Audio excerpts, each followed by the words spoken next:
NASCAR's Race to the Championship.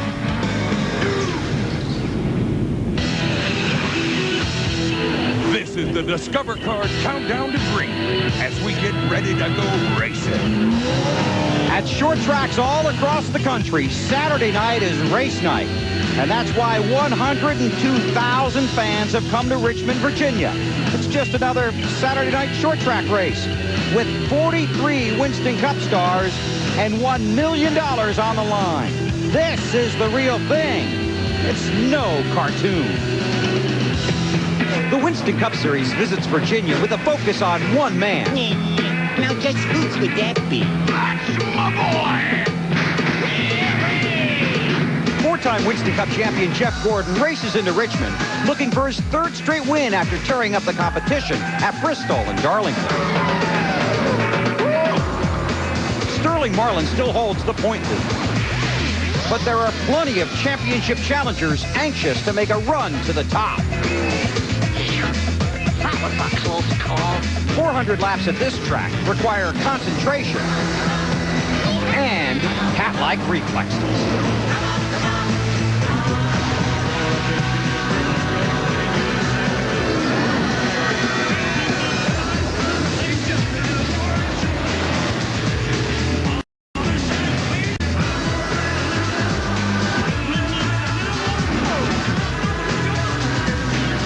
The race to the championship continues, and this evening you'll see why every fan wants a ticket to Richmond. Hey, I need a ticket. Why can't I get a ticket?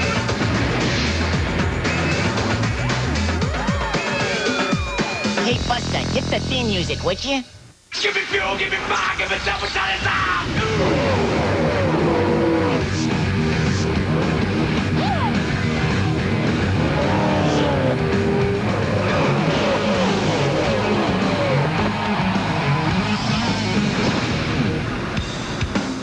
TNT Sports presents the NASCAR Winston Cup Series.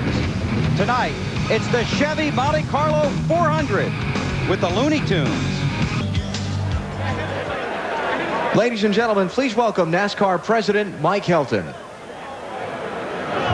Thank you, Alan. The NASCAR community will join all of America over the next few days in remembering September 11, 2001. We stand here tonight in honor of all those who fell victim that tragic day in Pennsylvania, in Washington, and in New York City, and to let their families and friends know that our thoughts and prayers continue to be with them and those who were faced to recover and rebuild. To help us tonight, we have two gentlemen who played crucial roles in the New York City. First, please join me in welcoming the man who was the New York City Fire Commissioner at the time, Thomas Von Essen. Thank you. This Wednesday, it'll be a year since the firefighters of New York City went way beyond the call of duty. Their heroism and sacrifice will be remembered forever for the things that they did that day to help thousands of people get out of those towers. On behalf of every firefighter in New York City and the police officers there, I want to thank you. Firefighters, police officers, regular people came from all over our country to help us. We thank you for it. We thank NASCAR, the Franz family, and Mike Helton for all of their support. Thank you.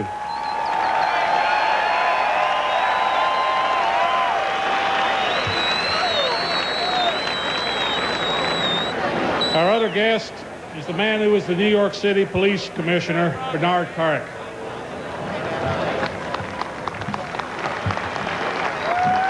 On September 11th last year, we lost 23 New York City police officers, 343 firefighters, and 37 Port Authority cops. This year on September 11th, remember them. Remember them in your prayers. Stand together and stand strong, and let's send Osama bin Laden a message. His worst is the yet to come. God bless you. God bless NASCAR, and God bless America. We'd like to introduce other special guests that have joined us here in Richmond tonight. New York City Port Authority Police Officer Jim Cosmano, who was on duty in Manhattan September 11th. Representatives of the Arlington County Fire and Police Departments, one of the first response emergency teams to reach the Pentagon. The 350 soldiers around the Speedway tonight from the U.S. Army Quartermaster Center and School at Fort Lee, Virginia. Founded in 1775, it's the nation's oldest combat service support branch. Tonight's representation of the U.S. military is led by Colonel William Jenks. And while we have a few of the emergency rescue teams represented here tonight, we'd also like to recognize the Shanksville, Pennsylvania rescue and recovery teams and the Fairfax County, Virginia and Washington, D.C. fire and rescue squads.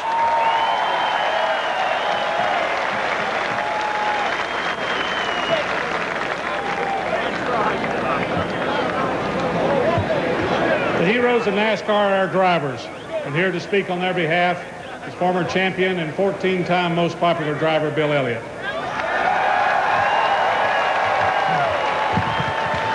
On behalf of all the drivers here tonight in the NASCAR industry, as we reflect back on what happened on September 11th, we realize what our freedom's all about. A lot of innocent men, women, and children lost their lives that day, and we as people realized what our freedom was all about. And I feel like that from my standpoint and all the drivers here tonight, we have a goal here tonight, and that's to race for the men, women, and children who lost their lives and the new heroes that we have that helped save lives that day. God bless. Thank you.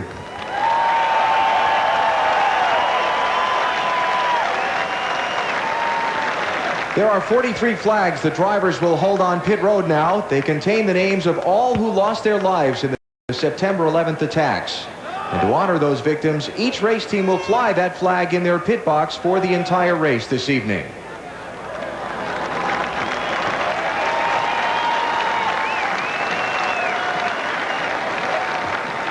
Now to perform God Bless America, the Youth Education and the Arts presents the combined brass and percussion sections of the world champion Cadets and Crossmen Drum and Bugle Corps.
Now to give tonight's invocation, winner of 3 Super Bowl championships with the Washington Redskins and the 2000 NASCAR Winston Cup Series champion team owner, Coach Joe Gibbs.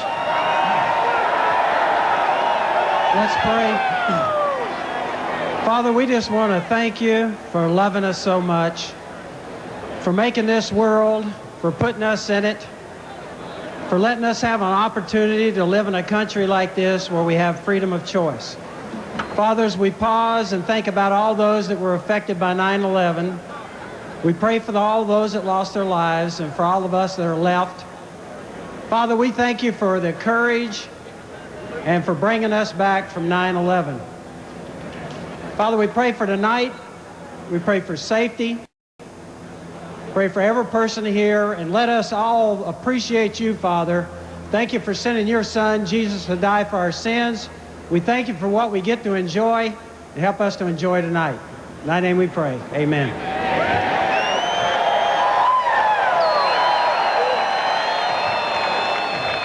And now to perform our national anthem, a graduate of the Juilliard School of Music and member of the New York City Opera, Miss Carla Simmons.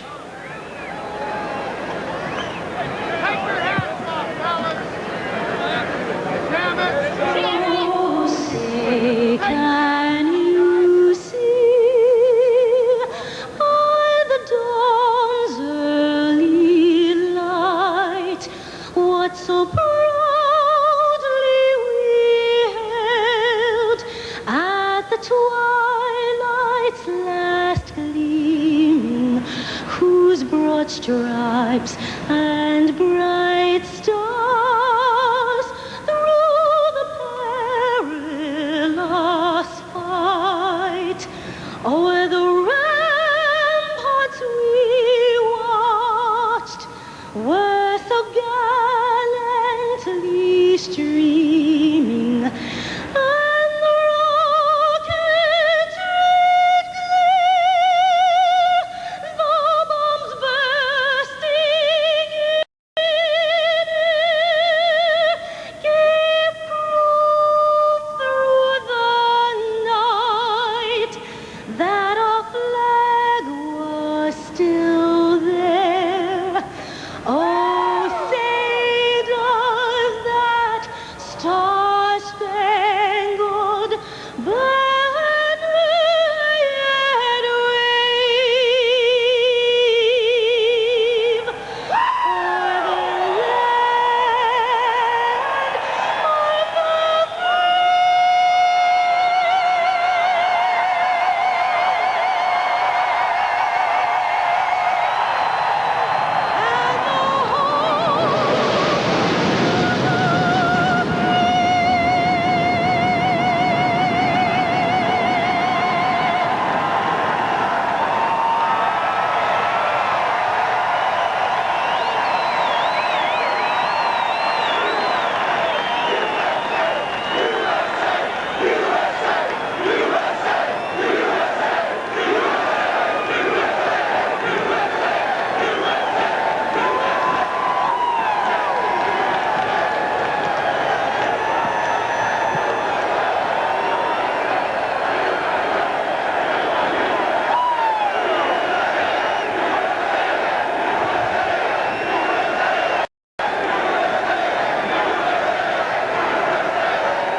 In a moment, we turn our attention back to racing for the night. The command to start engines and begin this evening's race is coming up next from Richmond.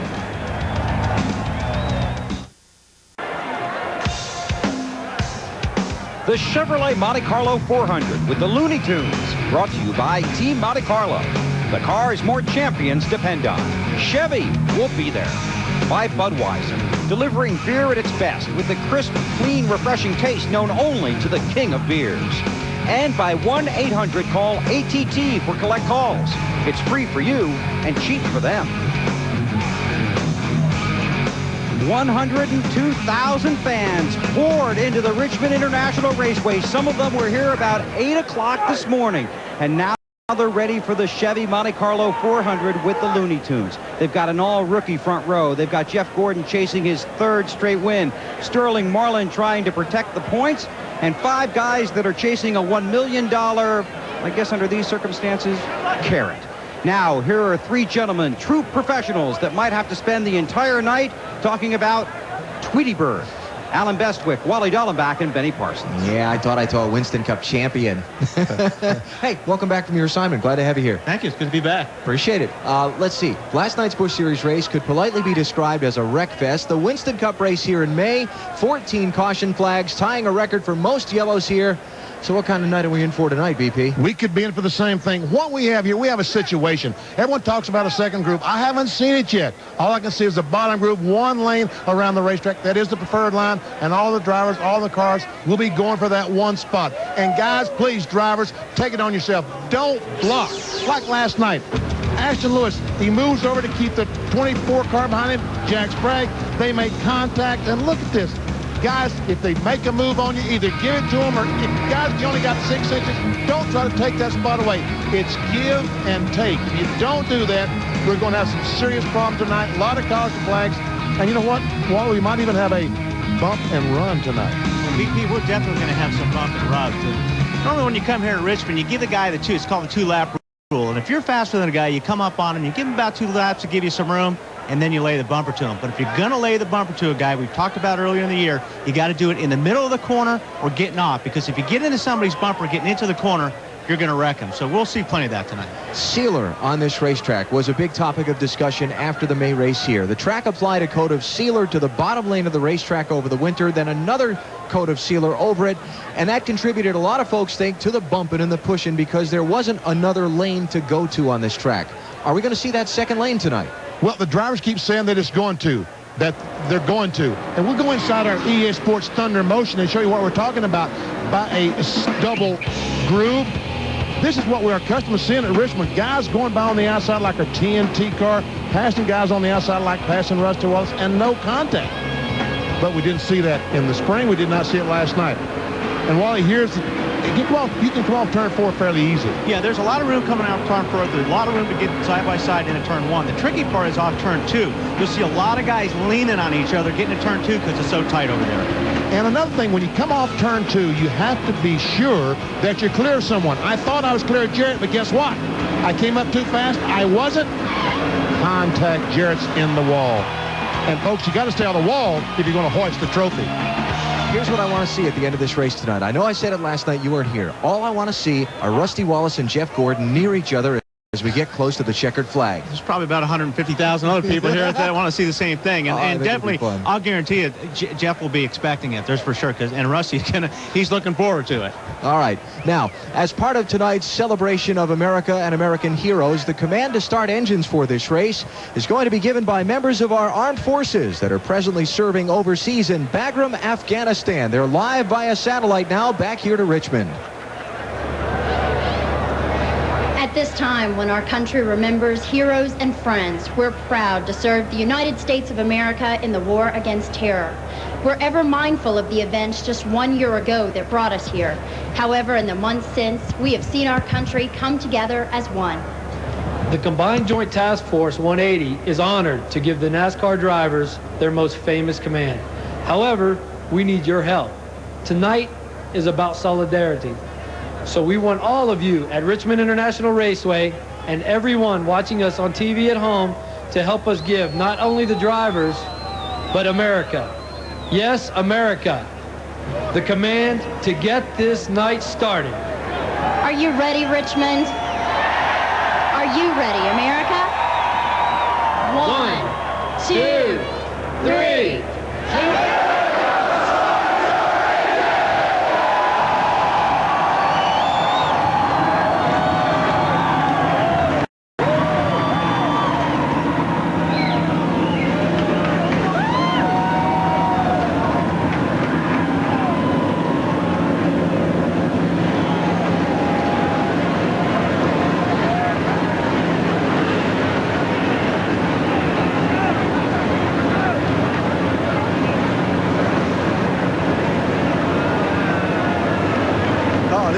Isn't it?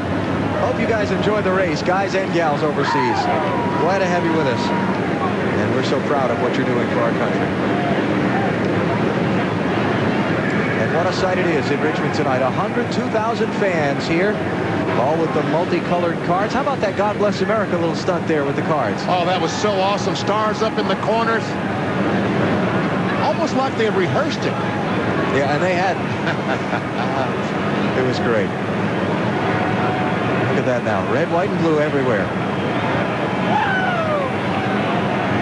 Oh, yes. Look at that. That is gorgeous.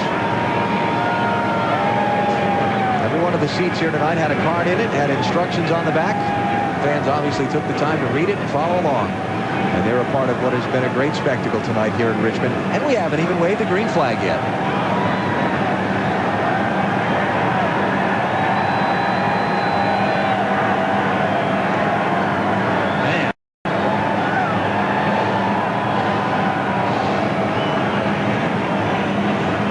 has been very, very special 20, 30 minutes. That is so neat. The flash bulbs going off everywhere. I wonder what that's like when you're in the race car, going around here on the pace lap or the parade lap. It's pretty cool. You see it. Yeah. Pretty neat.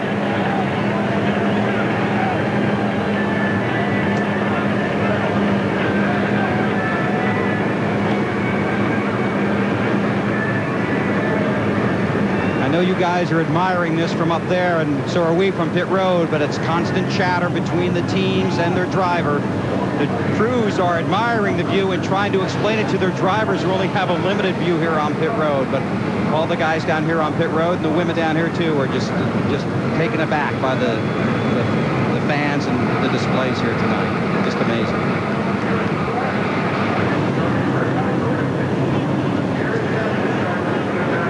It is a neat sight.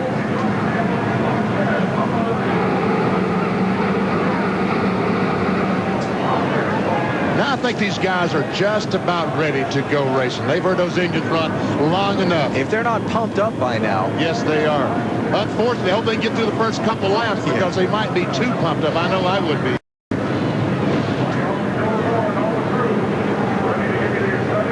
Waiting for the signal down on pit road to begin rolling the cars out for the parade and pace laps. The field will be headed by a series of show cars representing the entrants in that noble $5 million bonus program here tonight. See the NASCAR officials all standing with their assigned cars, signifying that they've checked the driver's safety equipment. It's all hooked up. It's ready to go. The car is in proper condition to roll onto the speedway. And those are the show cars that you talked about. Those are the drivers with a chance to pick up an extra $1 million bonus. And I guess there's the money. Or supposedly the money. $1 million? $1 million. You're supposed to be touching your pinky to your cheek when you say that. Dr. Evil over there? Oh, I know what you're talking about. Yeah, okay. I didn't know if he saw that movie or not. No, I didn't. He looked a little bit lost. Yeah. So that's why.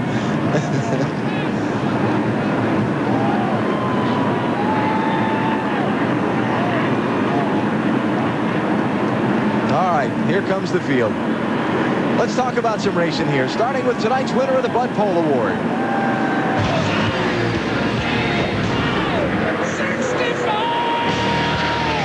Budweiser, the official beer of NASCAR, is proud to sponsor the Bud Pole Award, given to the fastest qualifier at each NASCAR Winston Cup race. Jimmy Johnson won his 4th Bud Pole of the season, which ties him with Bill Elliott atop the Bud Pole standings for 2002. Since 1979, Anheuser-Busch has awarded more than $7 million as title sponsor of NASCAR's Pole Award program. Here's the Walmart starting grid for tonight's Chevrolet Monte Carlo 400 in all rookie front row, Jimmy Johnson and Ryan Newman.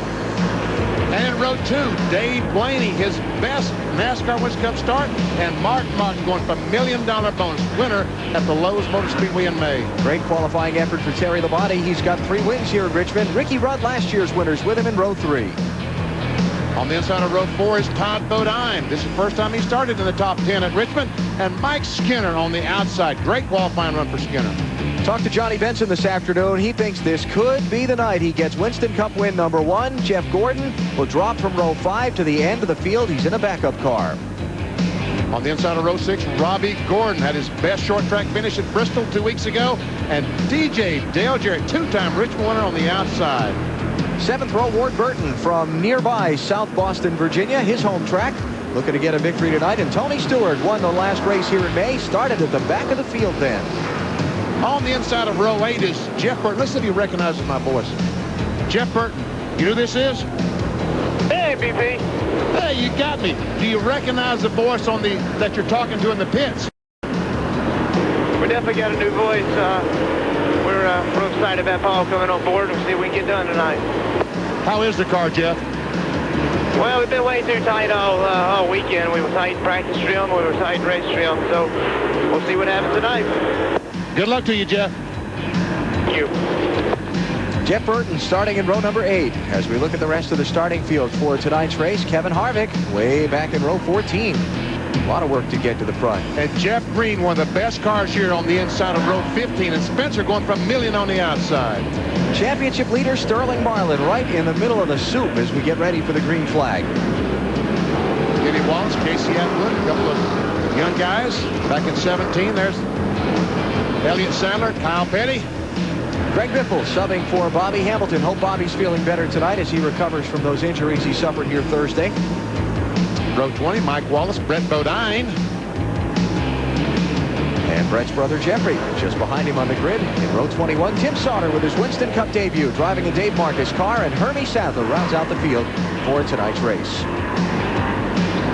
Let's get some final stories from pit road. Dave, you're first. Alan, Terry Labonte qualified 5th. I just talked to him as he was buckling into his car and asked him about happy hour last night. Terry said, I don't know if I'm imagining things, but something didn't feel right. Well, imagine this. If he wins here tonight, it'll be his 4th win in 49 tries here at Richmond. Matt? Dave, last week Mark Martin fell to 3rd in points, so he needs to pull out a solid run tonight to keep both Marlin and Gordon within striking distance. He already capitalized in qualifying. He starts 4th quick in happy hour. In 2002, 7th most points earned on the short tracks, keeping both Marlin and Gordon in his mirror there. He needs to do the same tonight, chasing his 2nd career Richmond victory in his 1st career championship. Marty? Well, Matt, Johnny Benson remembers the May race here very well. That's because for the first time in his career, he had to sit at home and watch a race on television because of an injury. That night, he had a great car, a good shot, his first ever win. Tonight, same situation. It may come 4 months late, but that win he was looking for in May just might happen tonight. Bill? Rusty Wallace has 9 wins at Bristol. That's the track he's won the most times at. He has 6 wins here at Richmond. He likes you to talk about that. He doesn't like the talk that he hasn't won in 51 races. In fact, he's tired of it. Tonight, he is confident in his car and his crew and himself. Then he likes to talk about how the mental part of this game is so important. If that counts for anything, Rusty's already in victory lane. The question is, can he get his car there? He thinks so. We'll see. Alan? Now, the field has run a couple of extra pace laps. If you look between the cars down the front stretch there, something's not exactly right. Someone, I don't know if it's true or not, but someone down in the pit area told me that one of the show cars blew an engine. They had to put oil dry down, and there you see it. All that down through there is oil dry, and NASCAR wants to make sure that they have all this off the racing surface before they throw the green flag. You do have that correct, BP. It was one of the show cars they were filming something with this afternoon, and it went boom. Kaboom. Yep. So they're running off some of that oil dry before they send the field into turn 1 at full steam. Let's check on some of the things we're going to follow for you tonight throughout the Chevrolet Monte Carlo 400 with the Looney Tunes. 1 groove or 2? Well, everyone says there's going to be 2. I haven't seen it yet. I want to see somebody pass. Would you like that? To groove or not to groove? Oh, yes. That's pretty good. Shakespeare. I think they'll be grooving. I think it'll be 2 grooves. Okay. Give and take. Please, drivers, do that. Give and take. Otherwise, we're going to have a bunch of caution flags. There you go, Wally. Run. Bristol payback. Absolutely. Think so? Oh, you're just smiling, aren't you? Yeah. And Jeff Gordon trying to win a 3rd straight NASCAR Winston Cup Series race. 1 at Bristol, 1 at Darlington. Trying to pick up the 3rd tonight. If he does it, he's going to come from the end of the line. He had to drop to the back in a backup car. Barbara of Afghanistan, our men and women in uniform with us tonight as we go racing at Richmond live on TNT. There's a Jeff Gordon head in Afghanistan.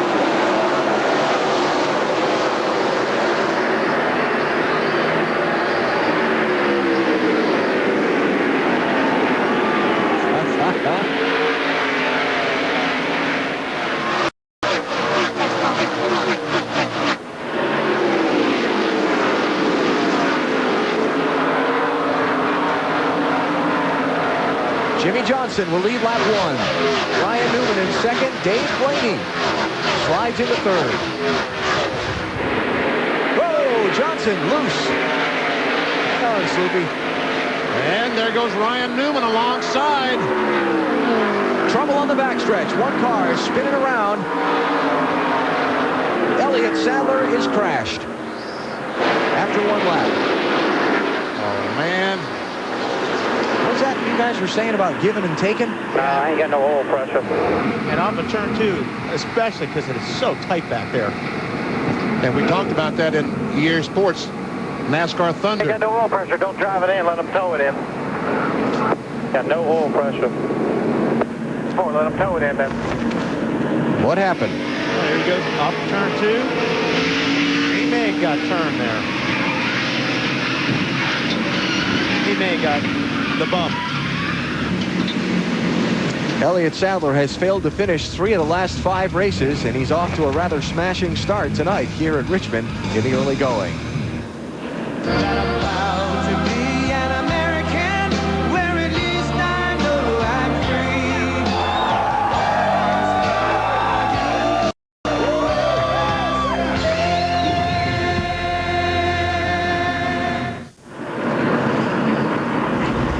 Back at Richmond International Raceway, NASCAR on TNT with the Chevrolet Monte Carlo 400 with the Looney Tunes. Only got 1 full lap in for Elliott Sadler when it went bad off of turn 2. Well, I thought Elliott got bumped, but I hate to say this, but I was wrong. No, it just came off the corner and around the back goes and in the inside wall. And obviously when he hit the wall like that, something has broken the oil pump belt or knocked it off. And all of a sudden, all the cars are too wide, and there he comes, and in the wall, boom. Now, here's what I think might have happened to Elliott. Let's go on board and listen to the engine. We hear him come off the throttle. These lockers that they have in the back of these cars, off the throttle, when you're on the throttle, they lock up. When you back off, they unlock. And I think that he ran up behind Kenny Wallace. He backed off, and it unlocked, and around he went. Bill Weber. Getting ready to come to the green. Chad Canals is talking to your driver. You were concerned about the condition of the track on the green flag. Yeah, you know, when they were getting ready to throw the green, there was still an awful lot of dust getting down into turn 1 and through turn 2. So we were a little concerned about it, but, you know, Jimmy did a great job, good start there, good initial start. We got the lead, led that lap, so now we're going to kind of sit back and hopefully right in the top 5. I'd like to take a minute and say hello to Papa Joe. He's back home. He's not feeling real well, and we just wanted to let him know we're thinking about him. Attaboy. Sideways in there. And Mike Skinner gave.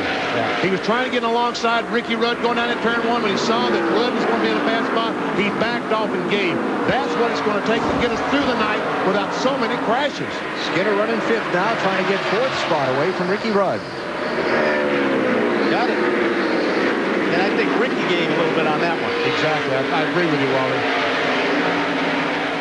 Mark Martin next behind Rudd to put some pressure on there. Then it's Terry Labonte, and here comes Dale Jarrett. There's the 88 car to his inside, to Terry's inside. Oh, trouble. Hard into the wall. Oh, 2 more behind him. Jimmy Spencer. And the point leader, Sterling Marlin. Jeff Burton, Spencer, and Sterling Marlin are all crashed. And that is a hard lick. Jeff Burton is trying to start his car. It won't start. The fuel is down the exhaust pipe, and that is fuel. That's fuel in the exhaust pipe, not fuel from the gas tank that we see the flame. I don't think he's going to go anywhere, even if he gets it started. No. Look at the rear of that car. And Jeff, don't step out because you'll step on a flame. NASCAR is instructing the drivers to go down pit road with their cars because the accident scene covers up all of the racing surface in turn 3. Now that was gasoline, and now we got gas pouring out the back of the car and a flame up in the front of the car. Just be careful, guys. Jeff, and there's a radiator broken. All that is fluid from the radiator in the 40 car. Jeff Gordon's car, the rear brakes locked up. Rear brakes locked up on Sterling's car. Is that what I heard? Well, I think it was whoever was behind Sterling, maybe. Jeff Gordon's race strategy may have just changed because Sterling Marlin's car, boy, that's going to be tough to get fixed. I'm going to be racing for points. He's going to be real careful tonight. Yeah. Sterling Marlin, the point leader, with severe damage. Jimmy Spencer's okay. You saw Burton get out of his car. You saw Sterling taking off his helmet.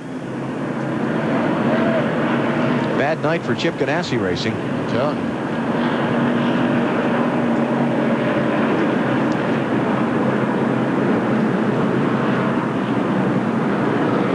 And a very short night for Jeff Burton. Uh-oh. I saw him seeing pain on Sterling's face. Yeah, it looks like it's not. Appears to be a foot.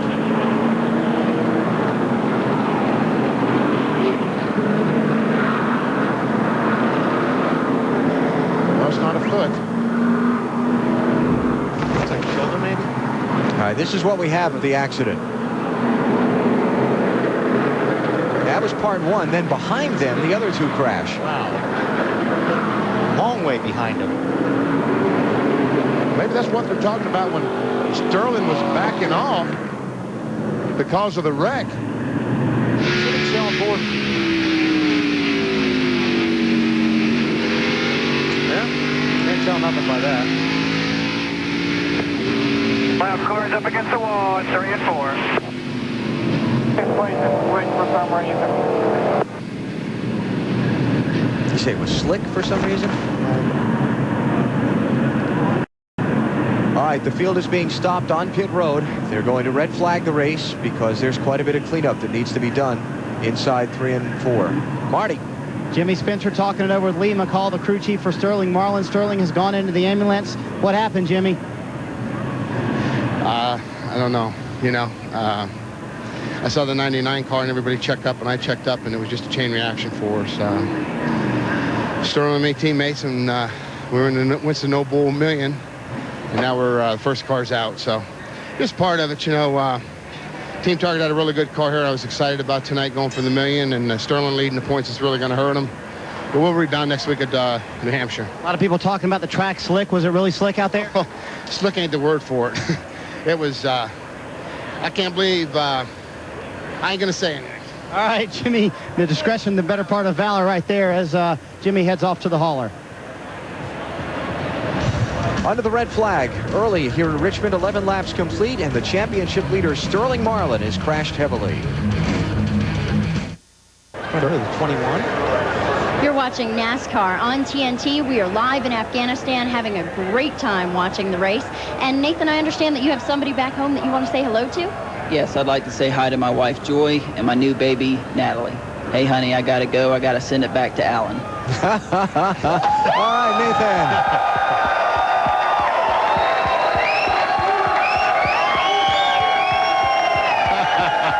How about that? 4:45 in the morning, and they're watching a NASCAR race with us. Pretty cool. Glad to have every one of them joining us tonight for our coverage of NASCAR, and we sure do appreciate everything they're doing for our country. Well, here in Richmond, we got a mess. We've got a mess. Yeah. Matt? Well, Jeff Burton has walked out of the infield care center. Jeff, what happened? Yeah, to be perfectly honest, I really don't know. I drove in the corner there. My car really felt good the few laps before, and I drove in the corner, and I don't think anybody hit me or anything. I just think I just got around on me. And I backed in the corner really hard, and I saw Sterling hit head on real hard, but he's real sore, but I think he's okay. Now, a lot of drivers have been complaining about the bottom groove, that it was oiled down earlier today from a show car. Did you feel that slipperiness out there, too? I'm not going to blame anything on that. I got in the corner, and next thing I know, I was going backwards. And but I don't know why that is. Like I said, I don't think anybody got into me. I didn't feel anybody get into me, and I don't think anybody was close enough to get into me. So it just went around really fast, and it's unfortunate. Car drove really nice. You know, it's hard to tell in that many laps, but, you know, short night. Bad luck continues for Jeff Burton, guys. Yeah, I'm monitoring a lot of the communications back and forth, teams and drivers and so forth. Our pit spotters are doing that also, and we're hearing a lot of discussion about that strip of oil down the center of the racetrack from that show car earlier. Here's what Ricky Rudd's team was discussing just a minute ago. Could be okay. Just trying to, this track's real slippery. Just can't race nobody yet. City spotters around this, Rick. Tell them, you know, we need to go get settled down for about 20 laps. Then we go race. Plenty of time to race. Track's just terrible shape. There you go. Talk to the spotters. Tell the drivers, give and take. Let's get the racetrack worn out, and then let's try to figure out who has the fastest car. While we're under the red flag, we'll check our Wendy's race menu. After tonight's action here in Richmond, it's off to New England and the New Hampshire International Speedway next Sunday, 15th of September, live on NBC. Then Dover, Kansas City, and Talladega as we continue to cover the race for the championship.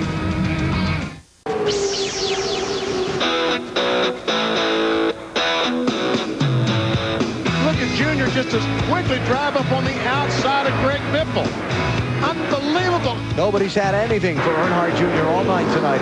So he does not want any changes. But he also said, we've got so much motor, I just roll it in, get it pointed, and it's like game over. First race, first victory. Feels good. Oh, no, you did good for your debut there, buddy. Here's our NASCAR Busch Series update. Dale Earnhardt Jr. 2 wins in 3 Busch Series starts this season. And Kevin Mannion, the crew chief, is a victor in his first start as crew chief. Jamie McMurray with his best ever Busch Series finish, and then we find out today he's got a Winston Cup ride for next year with Chip Ganassi. Point standings 78 between Greg Biffle and Jason Keller. Thursday night in Richmond, the NASCAR Craftsman Truck Series held a race. The accident involving Bobby Hamilton on the final laps in which he was injured. Tony Stewart stayed out late in the race when some others pitted and held off Kevin Harvick for the win. And the Craftsman Truck Series Championship still a good one as they get set to head to the Monster Mile in Dover, Delaware, 1 week from Friday. About 6 more races to go for the trucks and 147 points between 1st and 5th. Let's try to talk to Jeff Green and see what he says about the racetrack. Jeff Green, Benny Parsons, you got me? Go ahead, Benny. All right. We heard some reports. The racetrack very slick. What are you saying? Them other guys are sliding around a little bit, but this AOL Chevy's pretty good right now. It's just kind of biding their time. And I don't know what happened there to Jeff, but turned around pretty quick. And I guess the 40 and the 41 got in it too. But a little bit early to be doing that. Hopefully we can just march up through here with my teammate. Hopefully get in the top 10 here for long. Todd Barrier, your crew chief, told me today that this car is your car. The AOL car is very, very good. It is. It wasn't a daylight. Our main objective here is to keep up with the racetrack. If we can do that, we have a chance of having a good night here at Richmond. Try to get that first victory, okay, Jeff? We got to get the top 5 before we do that, but we're knocking on the door. We're going to try our darndest tonight, Benny. Good luck to you. Under the red flag here at Richmond in the Chevrolet Monte Carlo 400 with the Looney Tunes. I know Bugs and the rest of them are ready to get back to racing. I want to race? Yes.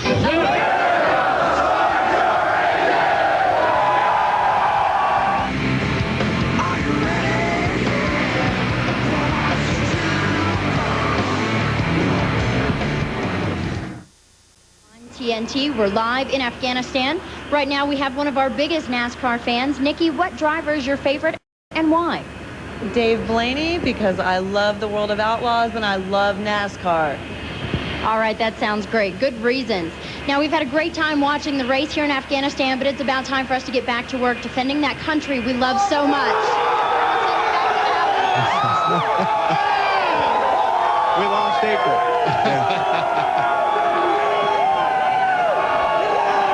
Where's April? She's gone. Swallowed up in the crowd.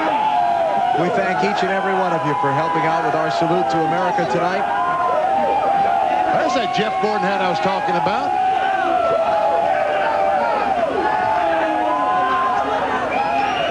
There's Dave Blaney.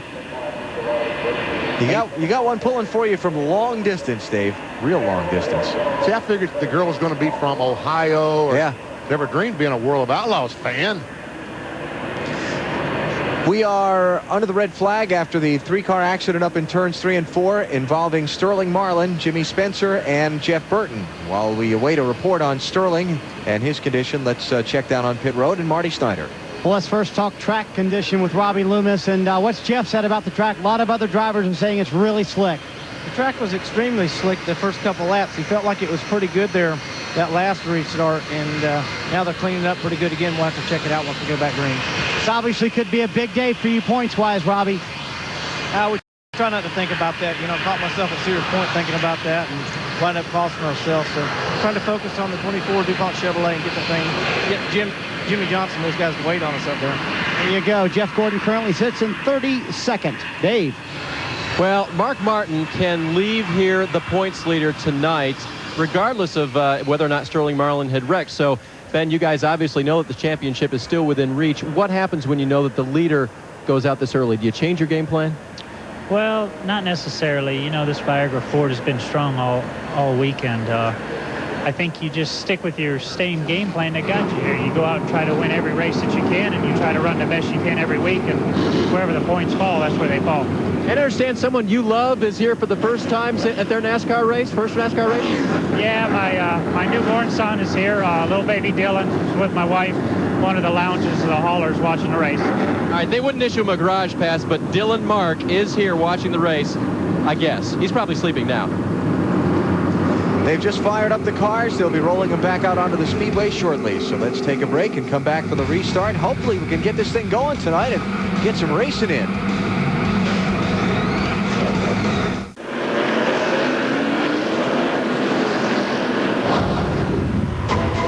Did he do the crime? Right there in black and white. He was murdered. Law and Order. You know you love it. Now see it weeknights at 7. Cable's only destination for Law and Order is now TNT. They're coming around to the green flag. Matt Yoakum is at the Infield Care Center. Matt. Al Shuford has walked out of the Infield Care Center. He's a team trainer for Chip Ganassi Racing. Al, how is Sterling? Matt, we've assessed the situation inside. He's got a chest contusion, which is right in the middle of his chest, and he's got a little bit of spasms on both sides of his shoulders, but no broken bones. Did he say what happened? No, he didn't really say what happened because it all happened like a split second, so we're still trying to assess exactly what happened. Quick as we do, we'll let you know. Over the past 10 races, Sterling Marlin has only gained points in 4. Looks like that bad luck trend could continue. We're green. Finally back racing after a 16-minute red flag.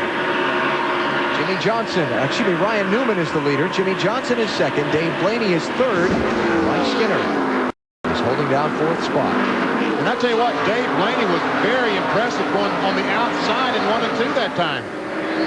Here he comes to the inside of Johnson. Second place. Give and take, give and take. That's what I'm talking about. Give the guys there, let him have some room.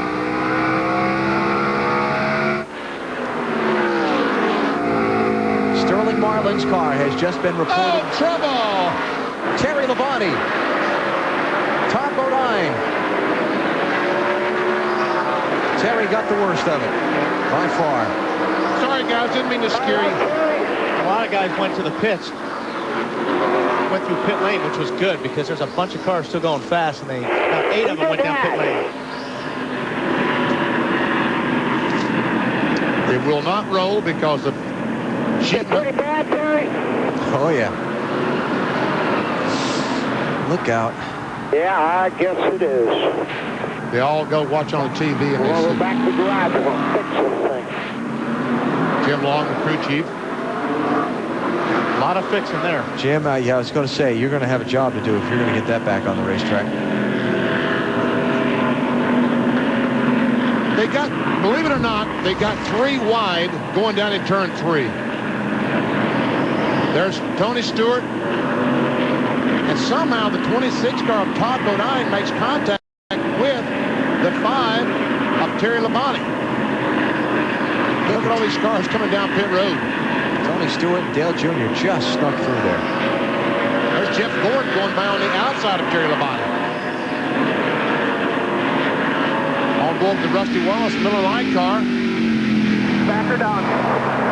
Back her down. Back her down. Practice. Whoa. Wow, that was pretty close. Almost ran into the inside wall. Just 17 laps complete. Sterling Marlin's car, I started to say as that crash happened, has been retired from the race. He's done for the night.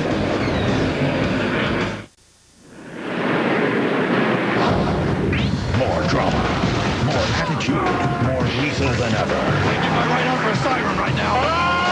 Mel Gibson, Danny Glover, and Chris Rock. Lethal Weapon 4. Tomorrow night at 8 on TNT. 17 laps, 3 cautions tonight here in Richmond. Terry Labonte involved in yellow flag number 3. Take a look here where Todd is down at the bottom of the racetrack. He's on the inside of Tony Stewart. Now, Todd is all the way down at the bottom of the racetrack, and it looks like Terry just came down and didn't know he was there, like we saw in the ER Sports Thunder Motion BP. You gotta be aware of where everybody's at. But Todd was all the way down at the bottom of the racetrack, and he had nowhere to go. Go on board with Todd Bodine in the Discover card, and just go down the corner, backs off, and there's the contact, and around he goes. I just don't think Terry knew he was there.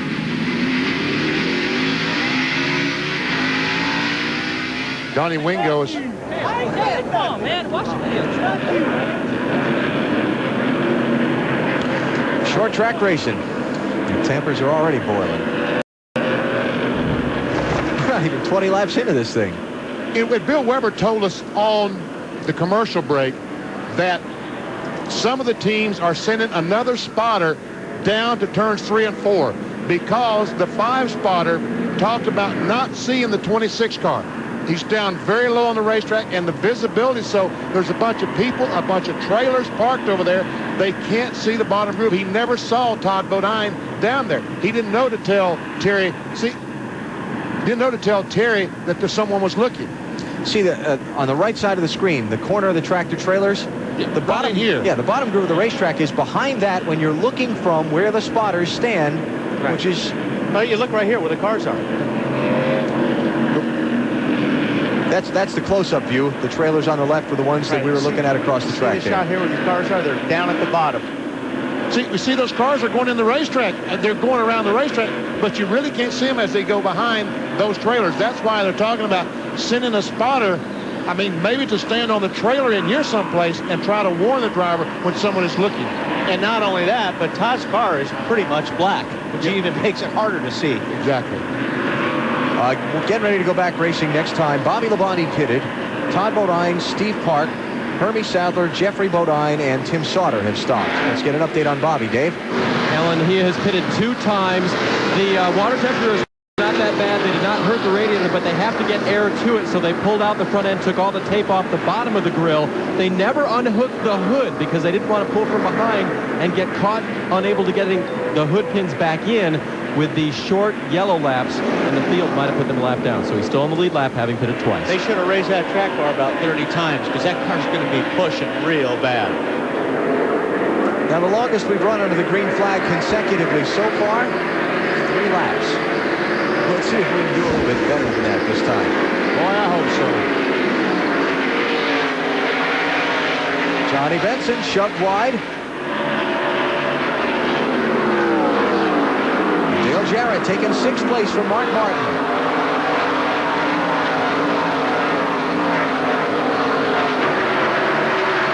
Jerry Mayfield in the red 19. Jerry Nadeau in the 44. It's back at 13th, 14th, and 15th. Dale Jr. running 15th in the 8 car.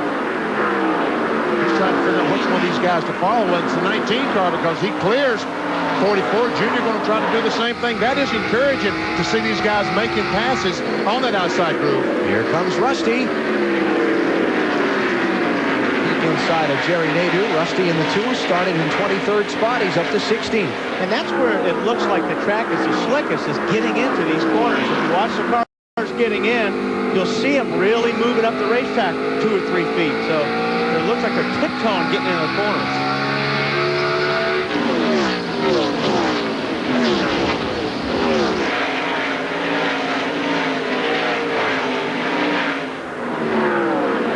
Dale Earnhardt Jr. led 190 of 250 laps in last night's NASCAR Busch Series race here. I stopped by today and talked to Tony Eury Jr., the car chief on that 8 car, crew chief on the 8 car, and see Mike Skinner going by the 28 car, moves him to 4th. Good run for Skinner. But Tony said they wanted to paint that car last night in red if they could somehow sneak it into tonight's race. Tell you what, it was strong. Rudd, Dale Jarrett running there. Let's check back again. Here's Junior moving up another spot. He's going to get 14th away from Jeremy.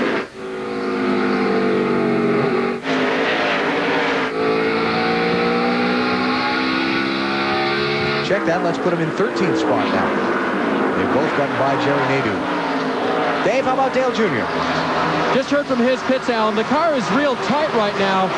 But even though Junior dominated the Busch race last night, running mostly the bottom, he did find out that he likes the top group here.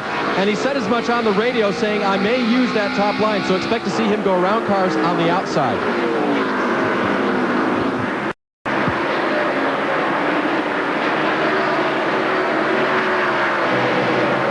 Check this out. Dale Jarrett working on Ricky Rudd. That'll be for 5th and 6th place. Usually when you come off that turn 2 VP, the outside car has more momentum. really have to be right next to him coming off the tube to have any chance to try to outdive him into turn 3. Mark Martin making a racing lane down on the bottom. That was very, very close. The bright orange spoiler on Mark's car. Oh, smoke! contact! Jarrett's in the wall. Hard in the wall. That's almost exactly. The wall pretty hard, Todd. Yeah, he's got big problems. That was a slide job there, wasn't it? The damn wall here. That was almost like NASCAR EA Sports Thunder. Same car even. Same, yeah. They're smoking pretty bad. Clear low, clear low. It's Bobby Jeffries, the spotter.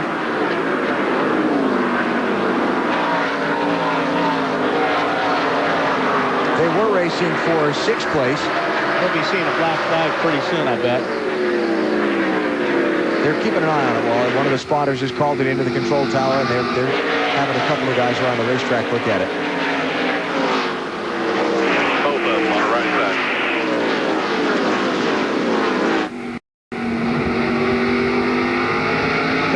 The hood on Ward Burton's car all buckled up.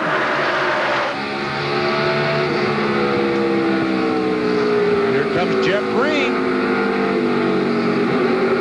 Trying to move into the 15th. He is in the 15th position, about to lose it, though. Jerry Naylor has gone to the outside. See how that outside lane looks like he may start to be coming in, BP. Oh, careful, careful, boys. There. Thank you.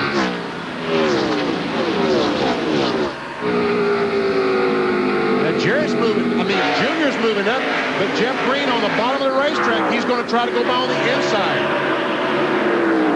Jeff Green started 29th. He's racing for 15th right now. And I can't believe Jarrett's car is still out there. Hoping for a caution. And we set a record. We must have run 15 laps on the green flag. You're close, BP. 13.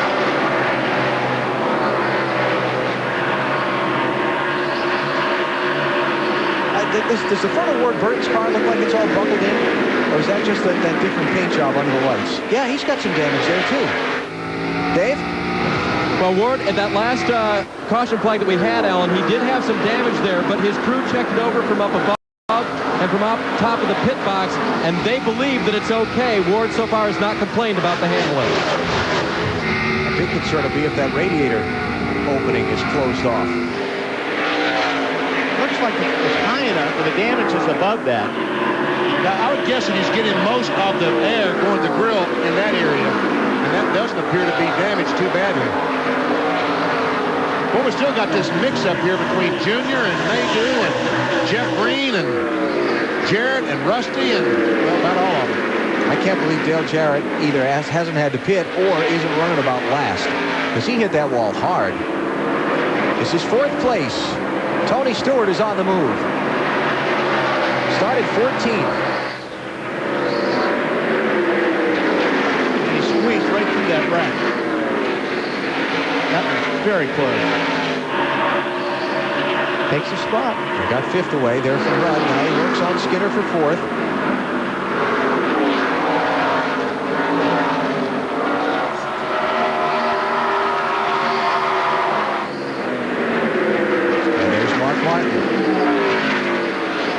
One of the guys who could win the $1 million with a win tonight. 2 of them are already out. Sterling Marlin and Jimmy Spencer. And of course, Marlin, the point leader. A lot of guys can gain a lot of ground tonight. In fact, Sterling has held the point lead since the 2nd race of the season, Rockingham the last weekend of February. This could be the night that finally slips from his grasp. Well, this battle still rages on between 8, 32, 44, 88. Here comes Rusty. Wow, Rusty's really getting after that throttle easily. Almost sounded like he had a little wheel spin there. And I guess I should add Kurt Busch to that group. Yeah, he's in the middle.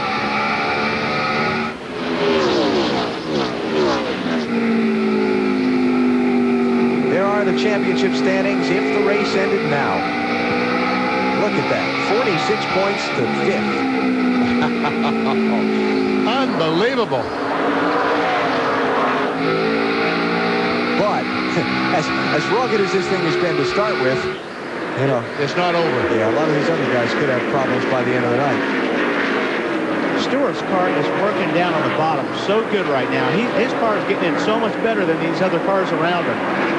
It's just hard to pull up beside somebody when you're coming off that bottom lane. Because like I said earlier, when you're in that top groove, it seems like you have a little bit more momentum getting off the corner. But sure, that's always Tony. Oh, there we go. That's, again, and that's what we talked about in EA Sports NASCAR Thunder, getting off turn 2. So doggone difficult because Tony Stewart needed to use the entire racetrack. But when there's another car there, like Mike Skinner was, a lot of contact. Ryan Newman is out in front. He has led 46 of the 47 laps that have been run so far in Richmond. You're watching NASCAR on TNT. Back in Richmond, Virginia, the championship chase could have a major shakeup. Sterling Marlin's walked out, and his plainclothes Sterling is the night over. Yeah, it is for me. I mean, if the car was even drivable, I couldn't drive it. Pretty sore chest and neck, so get some ice, and we'll be fine for next week. Now, Gordon is slow. This may not be the biggest hit that you might have thought, but when you told me yesterday afternoon when you were starting so far back, this was a major concern. Well, you know, we started back here in the spring and come up and had a good car. And on what happened in front, Jimmy checked up, and I tried to miss him and turn the wheel, and it locked the rear brakes. And I got into Jimmy. Somebody hooked back across the track, and that's the hardest I've ever hit. So hard any football game I've been in, so it's a pretty hard lick for me.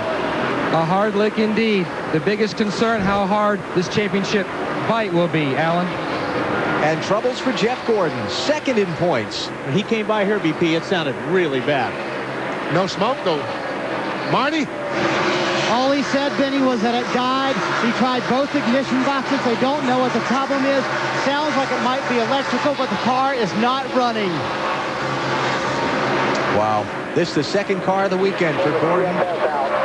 They had the throttle hang partially open on a floor padding on Friday during practice. Crashed that car in the turn 1 wall.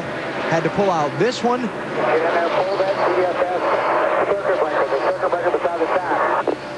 And now 53 laps in, he's on pit road when the opportunity to gain points on Sterling Marlin was there.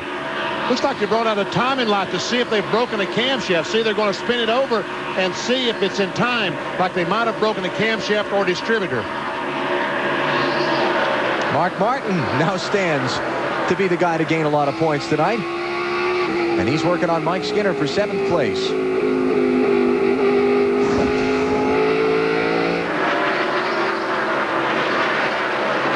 Sterling Marlin has only failed to finish one race so far this season. That was Sears Point, where they broke the engine. He's out for tonight. Jeff Gordon, it's been since Darlington in March of 2001 that he's dropped out of a race.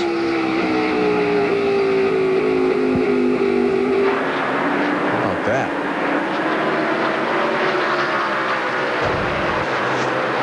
And they continue to work on that 24 car.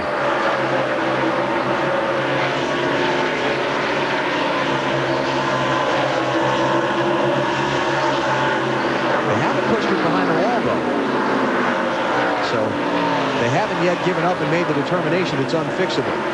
They appear to me to be going to the distributor now. They're taking the air cleaner off, air filter assembly, and the distributor sits down behind that.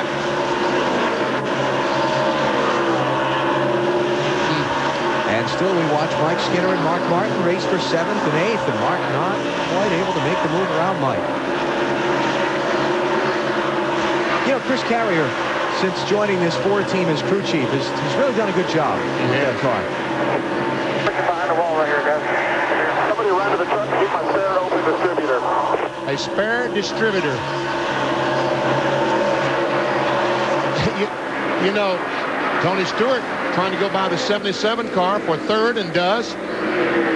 You know, they have backups for all. The 24 car, for instance, has a backup for everything. A spare battery, a spare coil, a spare ignition wiring harness, but you can't run but one distributor. And they've got to take, if that is what broke, they've got to take it out and put a new one in. Tony Stewart marching forward. He's up to third spot now.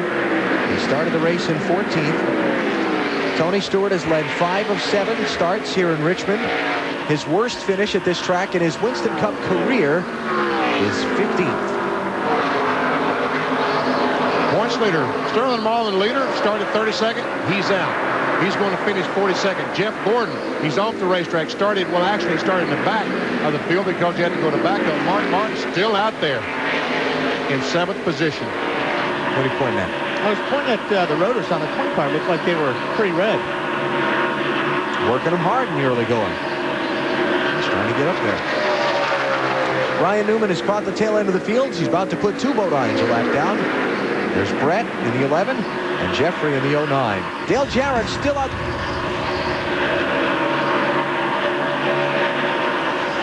The 17 car, Matt, the right front tire is flat. Slow down, Matt. Slow down. Okay, he's got it down on the apron of the racetrack. I think he'll be able to. No, he didn't have it on the apron. He had it on the bottom groove, though.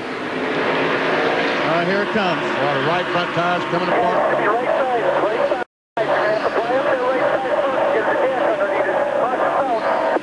Caution flag. Debris from Matt Kenseth's car. Rip the fender off. I'm going to come straight down and get right side and get back out of there. 10-4, come on. Well, he's already lost one lap. Looked like both of the Badine brothers got their laps back. And I tell you what, those tires come apart. They make a genuine #1 mess. Lucky so far. Almost looks like that. If he did hit the wall, it bent that body in and probably helped it from that. See that tire whipping around like that? Usually it tears the fender off and the hood and everything. And a big thing here, Wally, might be brake ducts. See all those hoses underneath there? Yeah.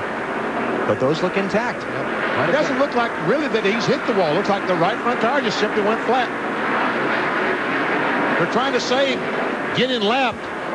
Just changing right sides, and we'll come back to get the lefts, and good idea. Here come the leaders, lap 69. Marty, you're first.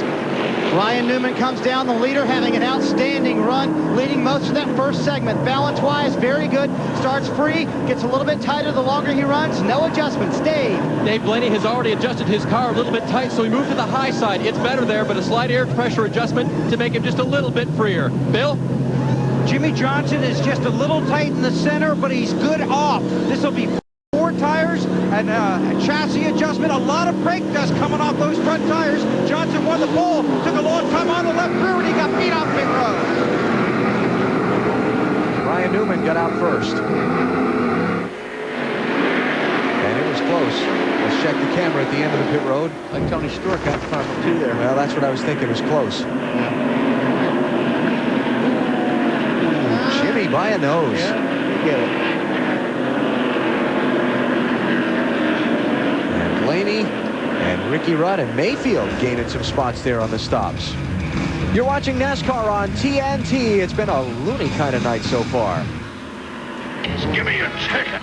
Give me a whole mess of them. I'm a splurgin'.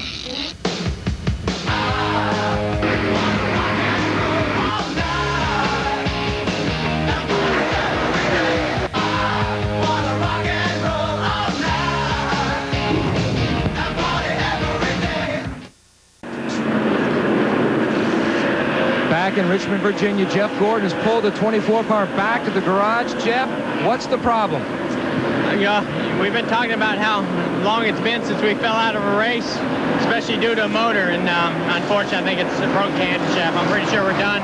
Man, I tell you, we were coming, too. That thing really hooked up on the outside there and was really strong, and, you know, I was just really trying to work my way through traffic carefully, and it's unfortunate, you know, just every time we get there, it seems like every time anybody gets there, we just, something happens. So we're going to keep digging. It's going to be a bad point tonight for me and Sterling, but come back strong next week. Now we're back to green on the racetrack, but your bad luck has been big this weekend. A golf cart accident, you wrecked your primary car, and now this. Let's hope we get all out of the way in one weekend. I don't want it to be like this any other weekends, but it can always be worse, but things have been going real well for us. We're going to keep the momentum going on our side. We're just real proud of the way things are running right now for the DuPont Chevrolet. Might have had some bad luck this weekend, but we'll see what next weekend has to offer. Bad luck indeed, but you can still see the extreme confidence on his face. Ryan Newman is the leader. As we're back under green after the 4th caution of the Chevrolet Monte Carlo 400 with the Looney Tunes, there's Jimmy Johnson getting worked over by Tony Stewart for second. Wow, did you see Tony in that 20 car drive that thing into turn 3 and go by Jimmy Johnson? Man. He is strong, stout, fast. Gaining on pit road during that set of stops, Jeremy Mayfield in 9th, out 6th. Losing on that set of pit stops, Mark Martin in 7th, out 15th. We talked to Jeff Green earlier in that 30 car. He must have gained something because I see he's running 9th now. Ryan Newman, the race leader, has been out in front for 75 of the 76 laps so far, and we intercepted this on his team radio a minute ago about just how well that Ford is driving. Makes it really the biggest issue. Can't do anything about it. It's a lot like it was the last race. Balance-wise, it starts just a little bit on the free side, gets a little bit tighter. Doesn't change much at all. Just a little overall loss of tire grip. Car's rolling through the corner real good. Getting really nice right rear feel on it coming off the corners. Marty, you added that? I can indeed, and the brake problem that he's talking about is a little bit of a chatter when he goes into the corners. Now, Wally and Vinny, wouldn't that bother you at Richmond where you use the brakes so much? He said it doesn't make him too nervous right now, but it could get worse the longer the night goes. Well, I don't know. A chatter to me on brakes sounds like the rotor is warped just a little bit. Yeah. And that's what's making it do that. And that won't get better, that's for sure. But, you know, his car's working so good now, he's probably not using a lot of brakes. So as long as he's got his car handling really well and he doesn't have to abuse the brakes, that shouldn't get any worse. What was that puff of smoke I saw out the exhaust pipe off the corner in the 12 car? I can watch that. I saw it. It came off the corner. I saw a puff of smoke. Wasn't there that time, so maybe I was seeing things. Okay, you better be concerned with things orange right now. Tony Stewart's closing fast.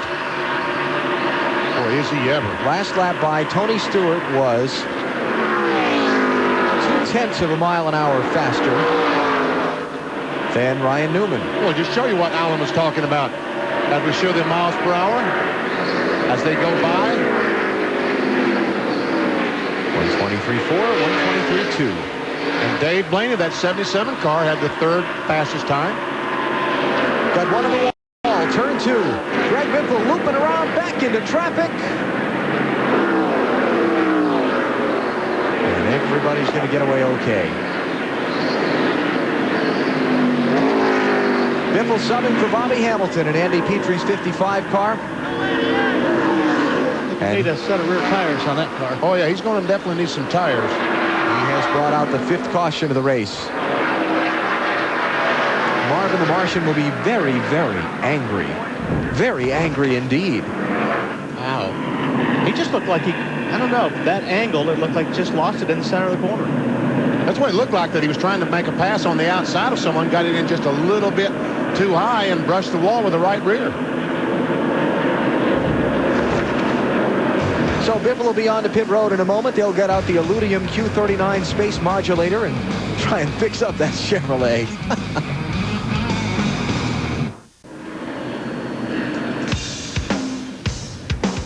The Chevrolet Monte Carlo 400 with the Looney Tunes, brought to you by Viagra. Ask your doctor if Viagra is right for you. By Autotrader.com. New or used, buying or selling, it's the biggest, best automotive classified site on the planet. And by the United States Army, an army of one. Say hi to a member of our crew who's feeling a little under the weather. T-Bone, if that doesn't put a smile on your face, nothing will. Tony Marshall down in Atlanta. T-Bone, wish you were here, buddy. Hurry back. 1 lap away from the restart. Let's check in with Dave.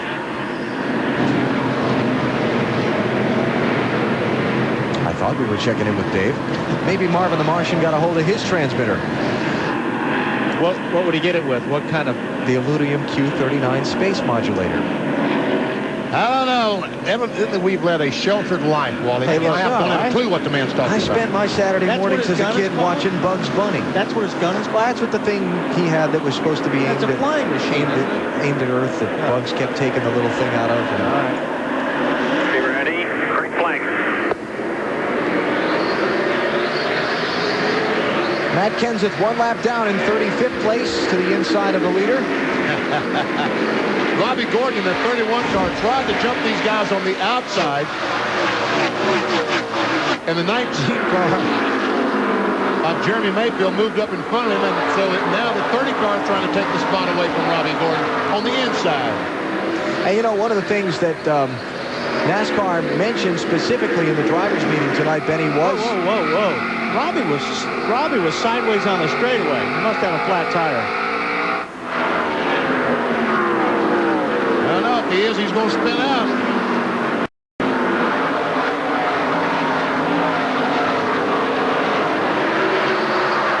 Looks like the right rear may be going down. I don't know. I thought he was sideways going across the start-finish line one time. Oh, he's sideways there when the Junior got in the back of him. Something.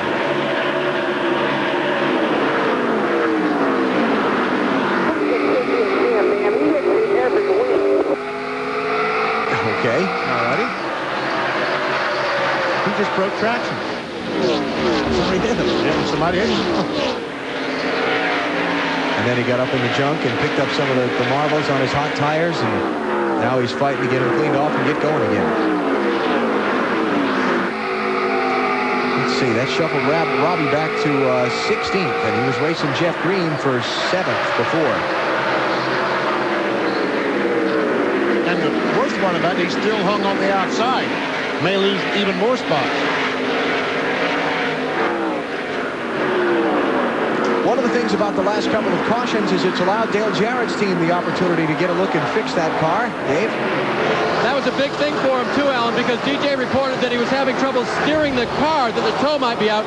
You guys got to work on that, Todd. How's the car now? Well, he set the steering wheels back where it needed to be, but when he hit the wall, hit it pretty hard. Probably bent the truck arm on the left side, and got the housing pulled back a little bit. So it'd take a little bit longer to fix that. So we just have to see how it goes, how far we get back, and how much time we can afford to spend on it. All right, he just gave his lap times, and they're pretty good right now, Alan. They're just trying to be smooth and make fast laps. Unfortunately, Dale's back in 34th place right now. He's got a lot of track position to try and make up.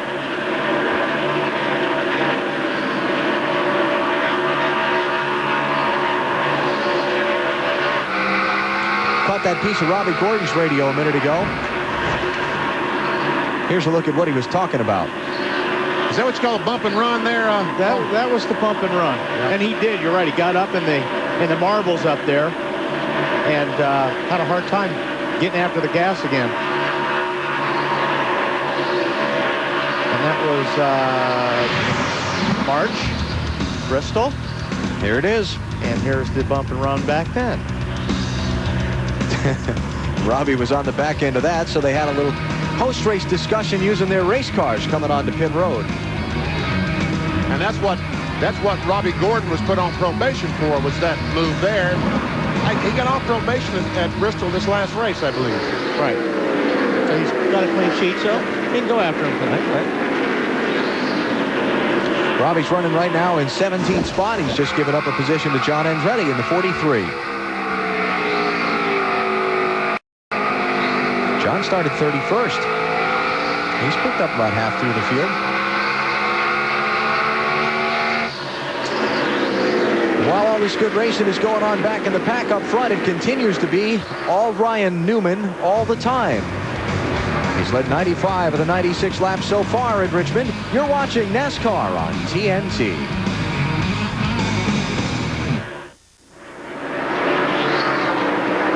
Back at the Richmond International Raceway, NASCAR on TNT with live coverage of the Chevrolet Monte Carlo 400 with the Looney Tunes. You're watching Matt Kenseth get a lap back from leader Ryan Newman. And I tell you, I was talking to Robbie Reiser, his crew chief, and Jimmy Finning down in the garage here today, and they were saying that 17 car is fast as anyone here.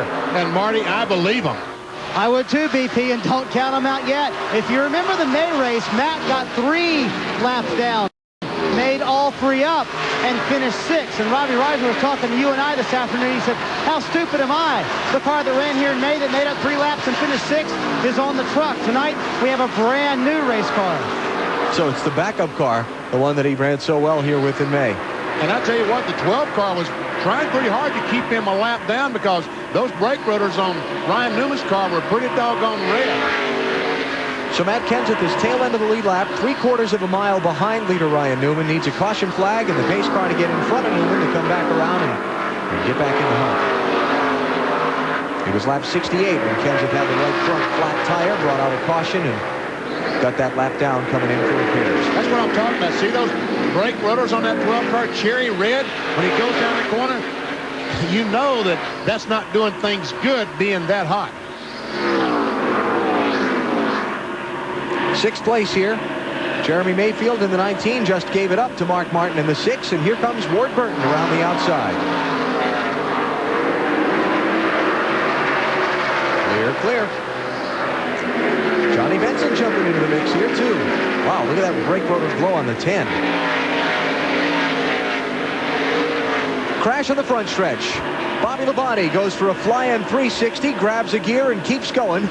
But the caution flag's out. Matt will get his lap back. Matt Kenseth.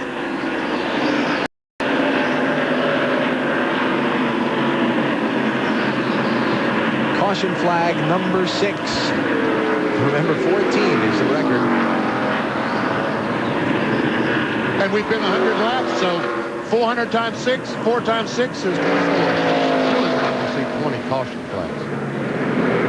It's been a bad night for Bobby Labonte. No, but we'll see some pit stops.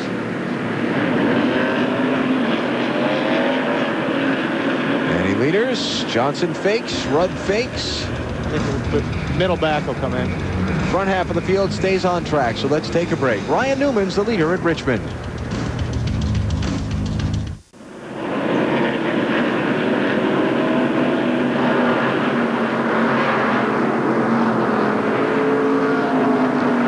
Back at Richmond, let's take a look at what happened to bring out the caution flag. It was Bobby Labonte in trouble. The very top of your screen, there it comes off the corner. For some reason, around he goes, does a 360. Now we're back to green flag racing, and Ryan Newman, the leader, is still leading. And Dale Jarrett has been on pit road, is just leaving to come back onto the racetrack. He has lost a lap, getting further adjustments made to his car. Ryan Newman had put some distance on Tony Stewart before this last caution flag came out. But you sure couldn't tell it right now watching that 20 car as he rides along around the back bumper of Ryan Newman.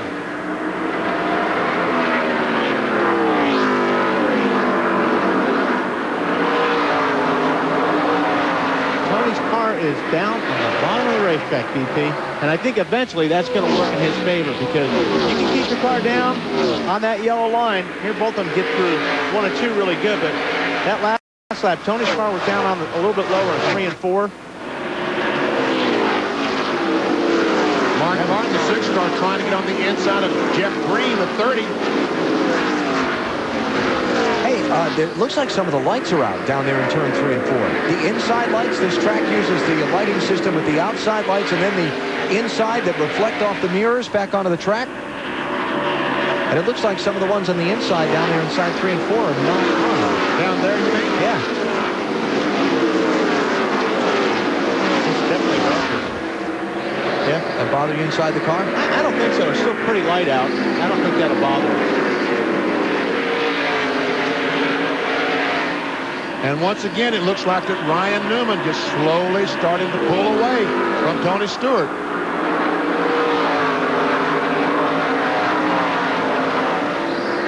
Newman and Stewart clear of 3rd place Jimmy Johnson by about a second. And Jeff, then Ricky Rudd and Jeff Green making up the top 5. Bill? Hey, Alan, if those lights go out, that could be an advantage for Ricky Rudd. For some reason, he forgot this was a night race. He normally runs a different mirror in a night race. The mirror in the car here is reflecting the inside lights right into his eyes. It's especially troublesome on the back stretch, not quite the problem on the front stretch. But the less lights, the better it is for Rudd. But these guys run different mirrors at night races because of the way it reflects the light. Ricky just didn't change it.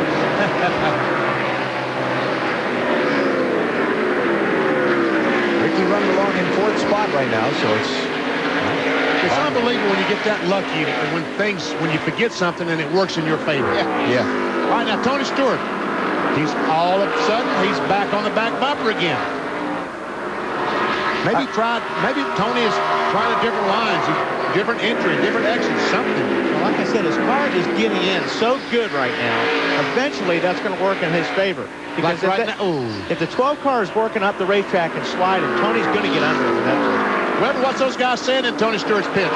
They're extremely pleased with how the car is handled. They made a very little air pressure adjustment on their last pit stop because it was just a little free off.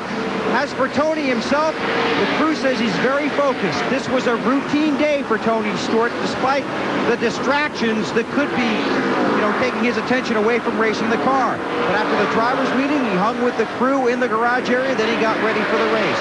So he's been able to focus on the race most of the day. He wasn't exactly in the best of moods this morning, but has been able to work through that.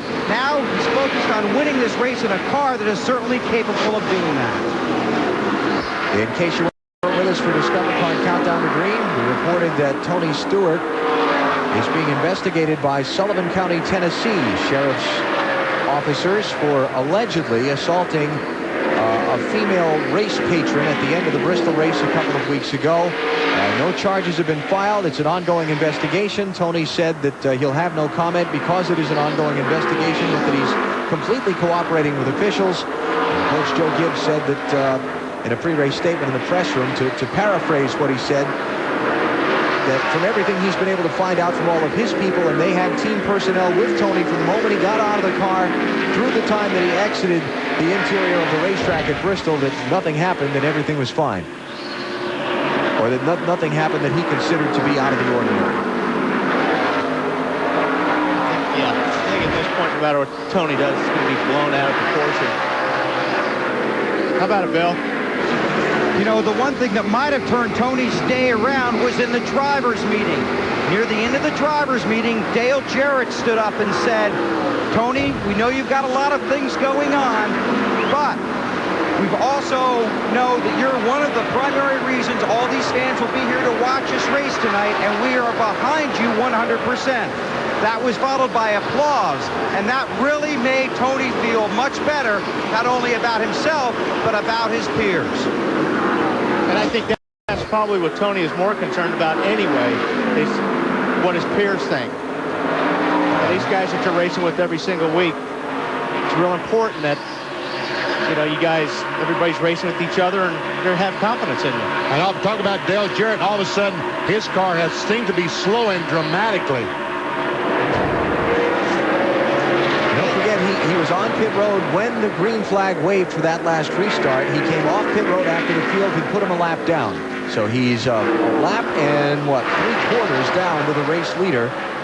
And obviously his car isn't working the way he wants to, because he's running a line that's totally foreign to any other car here. He's running very, very high on the racetrack. He goes in on the bottom and lets it drift up. So they were underneath the right rear. It looked like working on something during that caution. Did the straight work? I don't know. You can get Dave to follow up and tell us for sure. Sterling Marlin's team going home. Marlin involved in a crash at lap number 9. Hard crash inside turn 3. He is done for the night. Right now, he is last in this field. He will finish 43rd.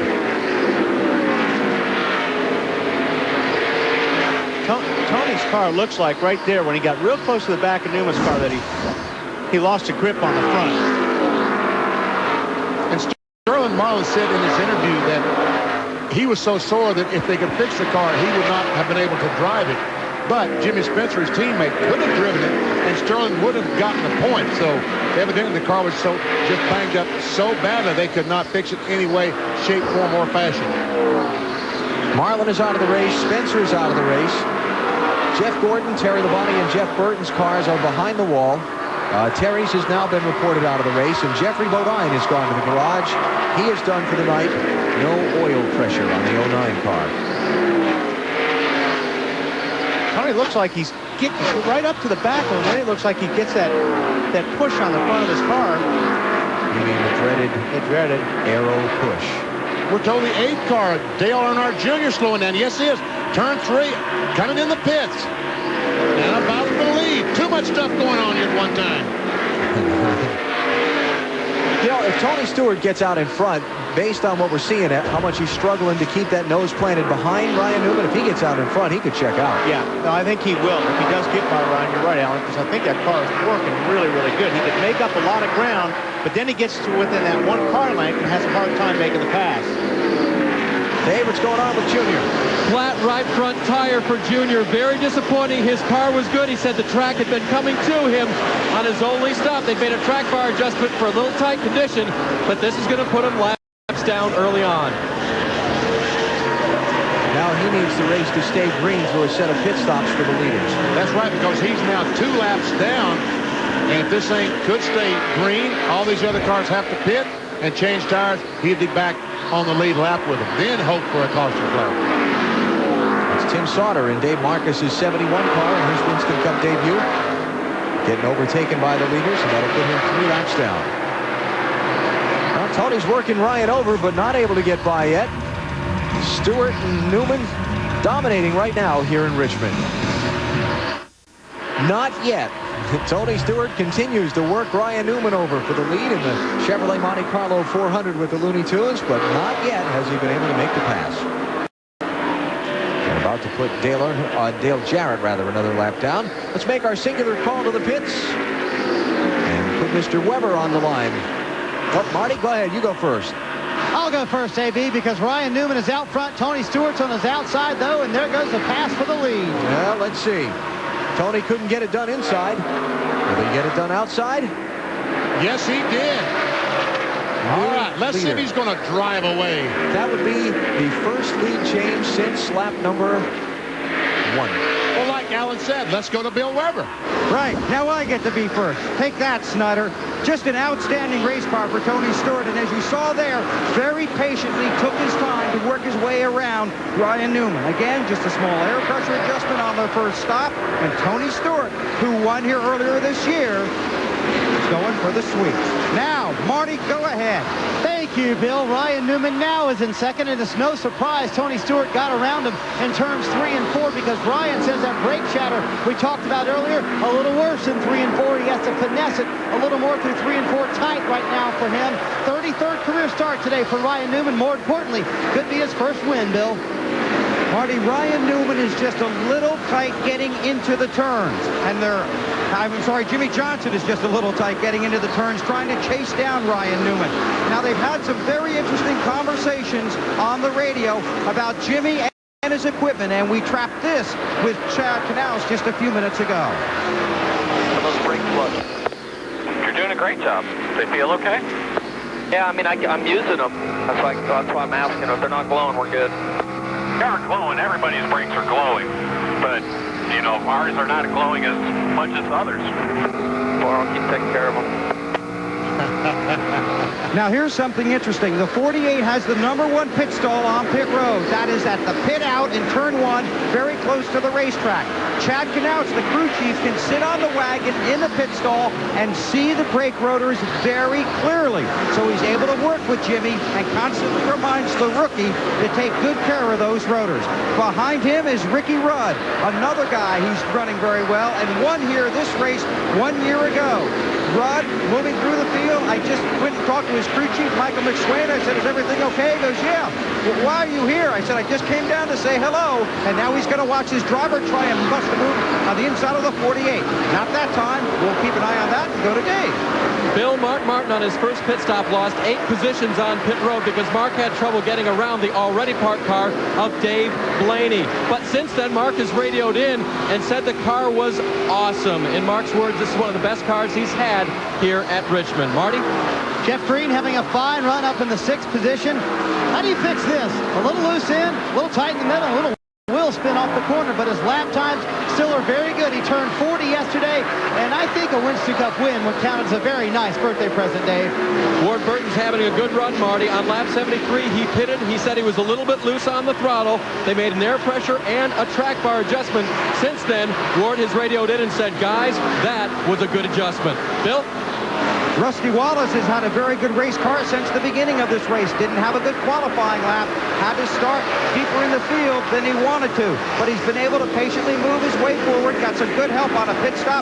Made a little air pressure adjustment because that Miller Lite Ford was just a little tight.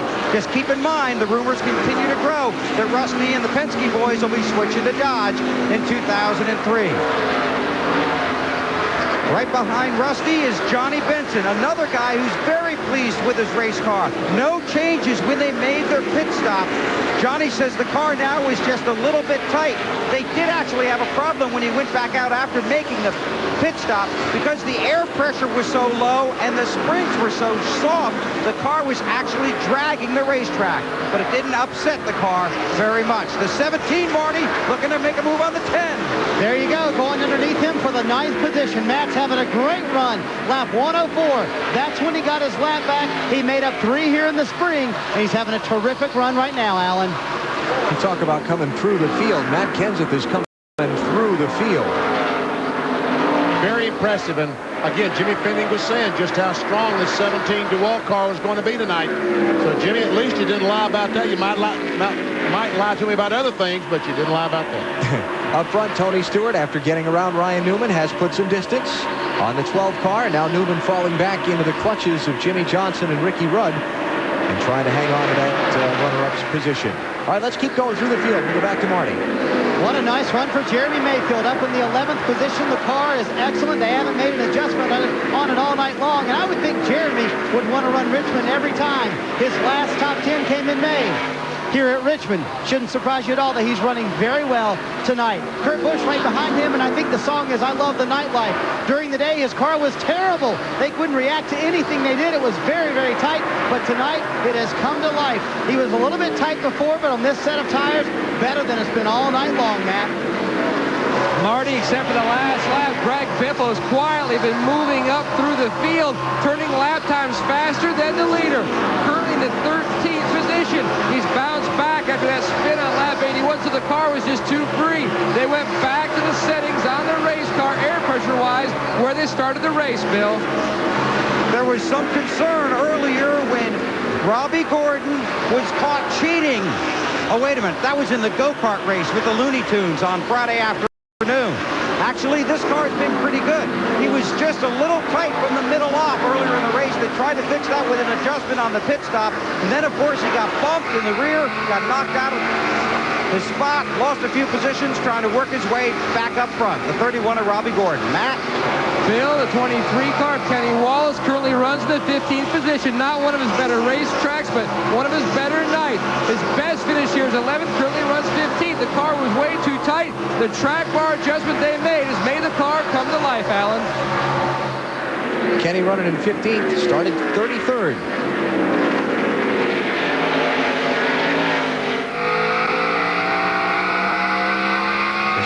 Kenny Wallace, you've got Dave Blaney, Todd Bodine, John Andretti, Michael Waltrip, Mike Skinner. How about the 77, Dave? He was up there, started 3rd earlier. That's right, and for our lady soldier in Afghanistan, just wanted to update her and let her know that he only lost 1 position on his pit stop, but since then, he's gotten bumped out of the groove, lost a bunch of spots, and now the car has gone tight in the center and tight off, and Dave also radioed in, we definitely have a brake problem. Alan? Tony Stewart has opened up an 0.8 of a second advantage on Ryan Newman as he continues to work through some lap traffic. Coming up on Halfway tonight here in Richmond, you're watching NASCAR on TNT.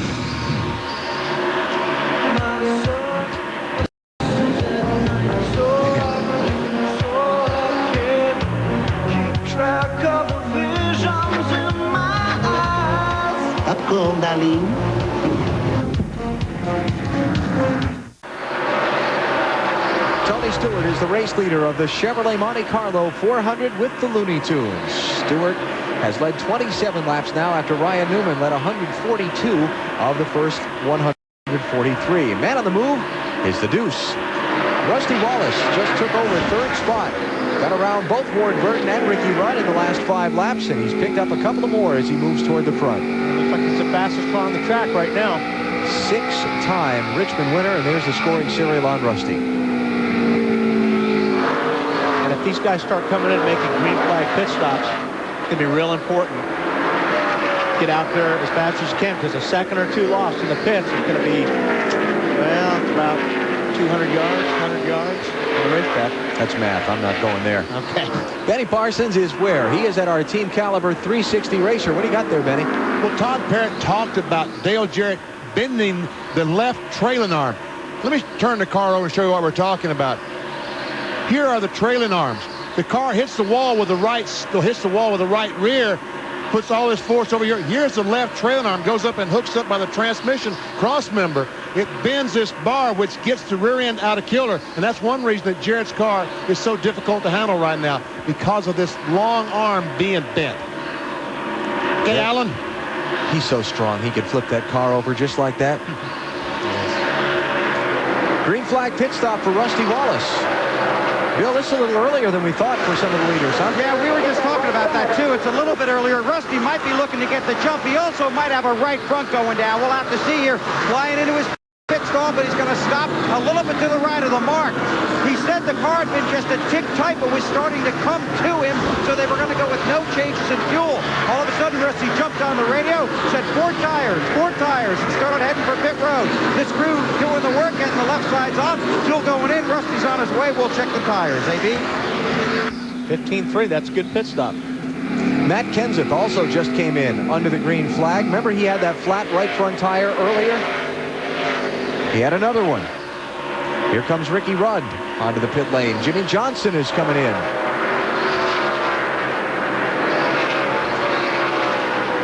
All top 5 cars here. And as Rudd comes in, Jeremy Mayfield also on and off pit road. Bill? And it's a situation that when the leaders start coming, or somebody up front starts coming, you got to come too. So Ricky Rudd makes his way down to pit road. McSwain said the car was good. Don't expect to see a lot of changes on this. Already around to the left side, fuel going in, left side tires going on. Rudd going for 2 in a row in this race at Richmond, heads off pit road under green. Now the 48 car of Jimmy Johnson. This car has gotten very tight. They were going to make an adjustment to try and help that out, and they sent him on his way with fuel. Leaders in, Tony Stewart, followed by Ward Burton, Johnny Benson, and Mark Martin come down the pit road.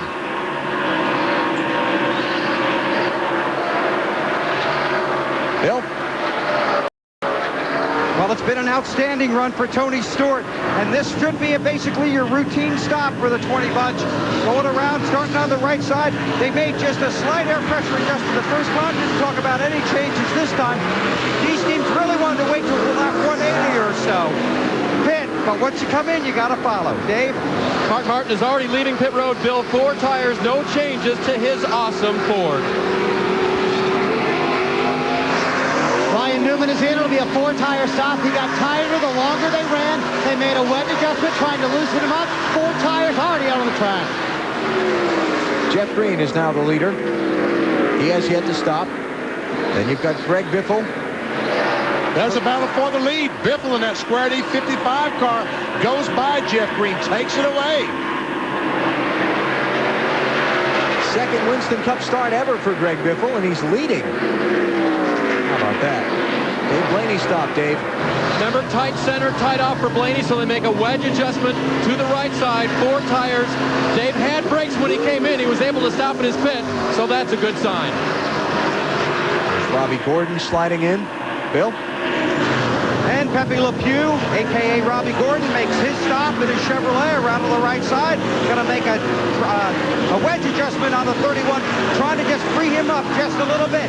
Been a little tight earlier in the race, got a little more tight as the race went along. 4 tires cool for him. We go to Mark. He ducks a little loose off the corner. He wants a little more forward bite. So what he's going to do is take a pound out of both rear tires. That should give him more forward bite. For Jeff Green, who's having an excellent run, he was a leader when he came to pit road. Now, the ticker at the top of the screen, the guys whose names appear in yellow are the guys who have already come in and pitted under this round of stops. And the guys that are now moving to the front of the leaderboard are going to be out there a little while longer. Greg Biffle and Kenny Wallace and Michael Waltrip and John Andretti and some of these guys all pitted at lap 109, where these other guys that are coming in now stopped at lap 69. So they can run for a little while longer before they're going to have to stop. Remember, that was that caution where from 17th place on back at the time pitted in the leaders stayed out. Yeah, we weren't sure who was coming in, but about the middle of the pack back came in and serviced some cars, got tires and fuel. So how long can they stay out now? Well, if they were in at 109, figure 110 to 120 laps from there. They can stay out for another 25 laps or so. Well, how about Johnny Benson? Well, they've been having an outstanding race, Alan. Just a touch tight off from the center and off. They've tightened it up with air pressure, and they're going to try and make it turn a little bit better with a track bar adjustment. He was in on Mach 179, 16.2 seconds for the 10 bunch.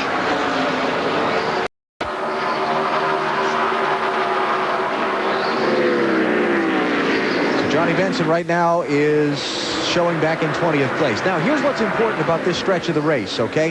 If it's going to be that much longer before Greg Biffle pits, Tony Stewart is a lap down to Greg Biffle. And Biffle right now is just praying for a caution flag. Yes. You know, caution come out. Let me put these fast cars. Tony Stewart, Ryan Newman, Ricky Rudd, Matt Kenseth. Right now, I got them a lap down. If that caution comes out, man, oh man, I might be able to win me a race. 13 cars on the lead lap, and everybody that was up front before is a lap down to Greg Biffle, and they need this thing to stay green until Biffle and these other guys stop. That could change the whole race around. Started to say before, second ever Winston Cup race for Biffle, and he's leading. Substituting for the injured Bobby Hamilton in his 55 car. Nice that the politics of the situation worked out to allow him to do that. Biffle driving for Roush Racing and Ford, but they allowed him to jump in with Chevrolet tonight and do the job and help out an injured fellow driver. And look at Todd Bodine, and that 26 car just blown by. But he's 2 laps down. Now he's 1 down. But man, he caught Biffle and just drove by like nothing. Fresh tires will make you feel like a hero. Yeah, he's Superman out there. Yeah.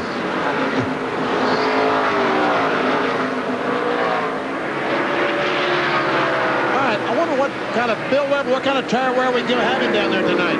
Well, it definitely wears on the air pressure, BP. Take a look at this right front off Rusty's car. Flat. Look, normally it's like that, but the right front was flat. That's why Rusty came down pit road in almost a panic situation. 4 tires, he got him, he's out. Marty. Matt Kenseth has had 2 separate right front tires go down because of a situation on his race car. Matt said it is clearly either a camber issue for us. In other words, we're running too much camber, leaning in the front tire too much negative camber, or our air pressures are too low. We have to fix it. After the first set of flat tires, Robbie Reiser, his crew chief, added a ½ pound to every tire on Matt Kenseth's car. After this last tire went flat, he added a pound to all of them again. Matt? Bill, for the first time in Greg Biffle's career, he enters pit road as a Winston Cup leader. He said the car was good, but the tires were starting to give up. They ended up pitting about 7 laps earlier than Jimmy Ellis had originally planned. As Biffle heads back out, that puts Kenny Wallace into the lead. Michael Waltrip up to second.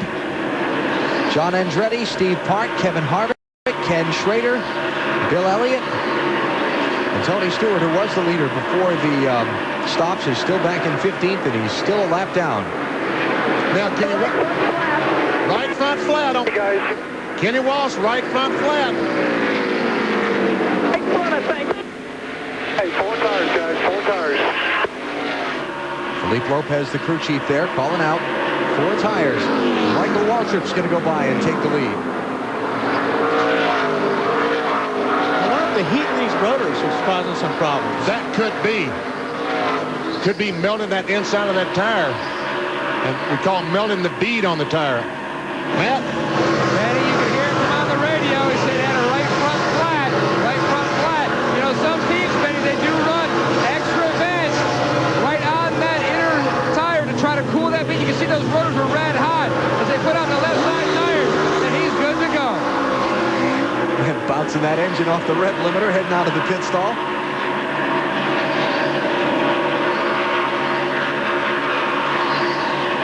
So Michael Waltrip becomes the 7th different driver to lead tonight.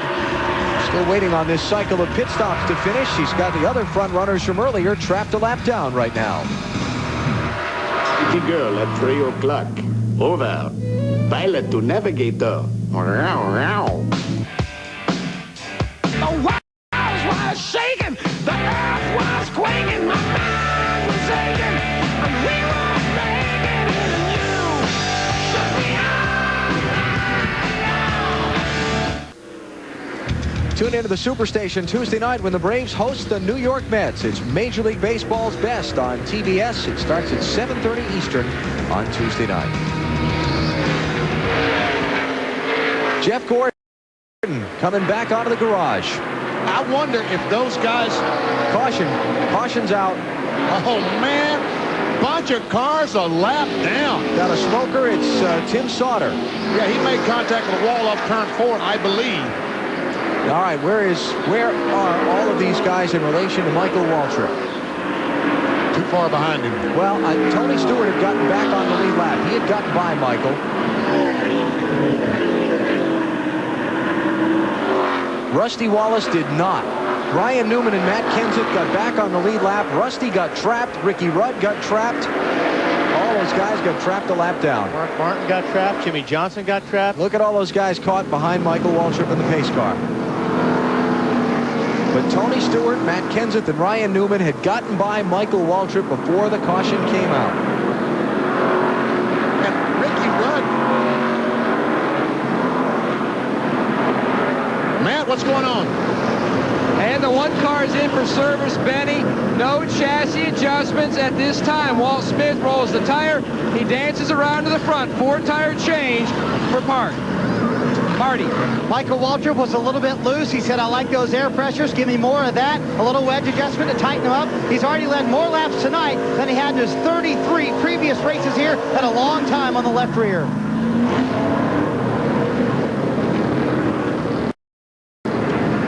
This is going to set up a really interesting call now for some of these other guys that are behind the pace car, like Rusty. Do you pit here, or do you stay out and get on the tail end of the lead lap? Marty? Well, Ryan Newman's team making a pretty good move here, Alan. They're going to come in for 4 tires. Obviously, one of the last cars on the lead lap. They have very little to lose. It'll be 4 tires and no adjustments. The car's been great all night long. Now here comes those cars a lap down, including Rusty Wallace. Yeah, Ricky Rudd stayed out, though. He's going to go for the tail end of the lead lap thing. Rusty and Mark Martin and Johnny Benson and Jeremy Mayfield, they're all going to come in. Bill? Well, this has really gotten strange down here. Guys pitting, guys not pitting. Here's Rusty, and again, this can all be traced back to Rusty's flat right front tire. He didn't want to pit when he came in, but he had to, and that forced everybody else to pit early. That's why some guys are getting trapped off the lead lap. Rusty's car has been pretty good. Just wanted to get 4 tires and fuel, get back out there, Dave. Bobby Labonte is still a lead lap car, but he was so far toward the end of the lead lap that he wanted to get caught up with the field before he came in and made a pit stop, because they have a lengthy pit stop plan. Rubbers out of both rears. The car very loose, but the temperatures very good on the 18. That's the motor temperatures after all the damage on the front. Okay, we're just past halfway. The caution came out when some of the field had pitted and some hadn't, and the running orders all jumbled up. So let's take a break. We'll sort it all out for you when we come back. Okay, let's hold everything. Here comes Tony Stewart to pit road. All right. He might as well get fresh tires. Yeah, he's got nothing to lose. He's got nothing to lose by this. He was the last car on the lead lap, basically. Bill, right? Yeah, and they were talking about pitting earlier when the other leaders came in, the other guys on the lead lap, and there was crosstalk on the radio, and they never got it all figured out. So after the other guys on the lead lap pitted, Stewart and Greg Zipadelli talked it over. You can either start first or you can start at the back of all the guys on the lead lap with fresh tires and fuel. He's going to get the tires and fuel just a little tight in the center of the turns. He said, that's because I've run on this thing so far. Tony Stewart's on his way. All right, Michael Waltrip is the leader. Let's take a break here. We'll come back and set things up for the restart. Who's where and all the cars on the tail end of the lead lap. This is going to get interesting here when we go back to green. Under caution here at Richmond, let's check out our Pepsi race recap. We started the night NASCAR's remembrance of those who lost their lives in the September 11th tragedy 1 year ago this coming Wednesday. And then before this crowd of 102,000, we went racing. It got ugly quick. Lap 3, Elliott Sadler spins off turn 2, stuffs it into the inside wall. He has since returned from the garage. Then, hard crash. First Jeff Burton, then in the jam up, Jimmy Spencer and the championship leader Sterling Marlin get crashed. Marlin is out for the night. He finished last in this race. So Jeff Gordon's in good shape to take over the point lead, right? Well, not quite. We'll get to that in a minute. Then Terry Labonte, trouble in turn 3. Hard crash for him. He's okay. Dale Jarrett is bumped by Mark Martin. Pancakes the right side of his Ford. Dale is struggling along. He's back in 35th. Here's the trouble for Jeff Gordon. Problems under the hood of his car.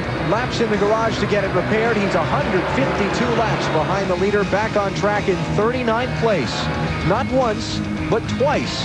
This has been the scene for Matt Kenseth.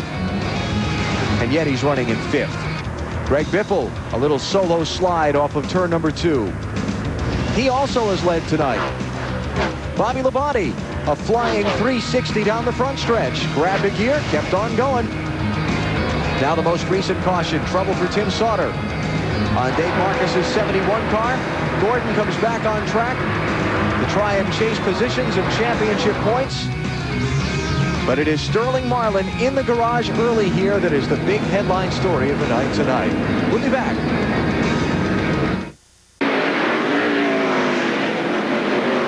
Half a lap from the restart here at Richmond in the Chevrolet Monte Carlo 400 with the Looney Tunes. All right, now bear with me. I'm going to take you through this, okay? Folks, you'll never understand this. Go ahead, Alan. Got 21 cars on the lead lap, but 2, 4, 6, 8, 10, 12 of them are on the tail end of the lead lap. That means they're 3/4 of a mile behind leader Michael Waltrip. The bubble will be over Michael Waltrip as we go back racing. He's way deep in traffic. Green, green, green. There's Michael, way back there in line. There you see the Napa car, the 15 car.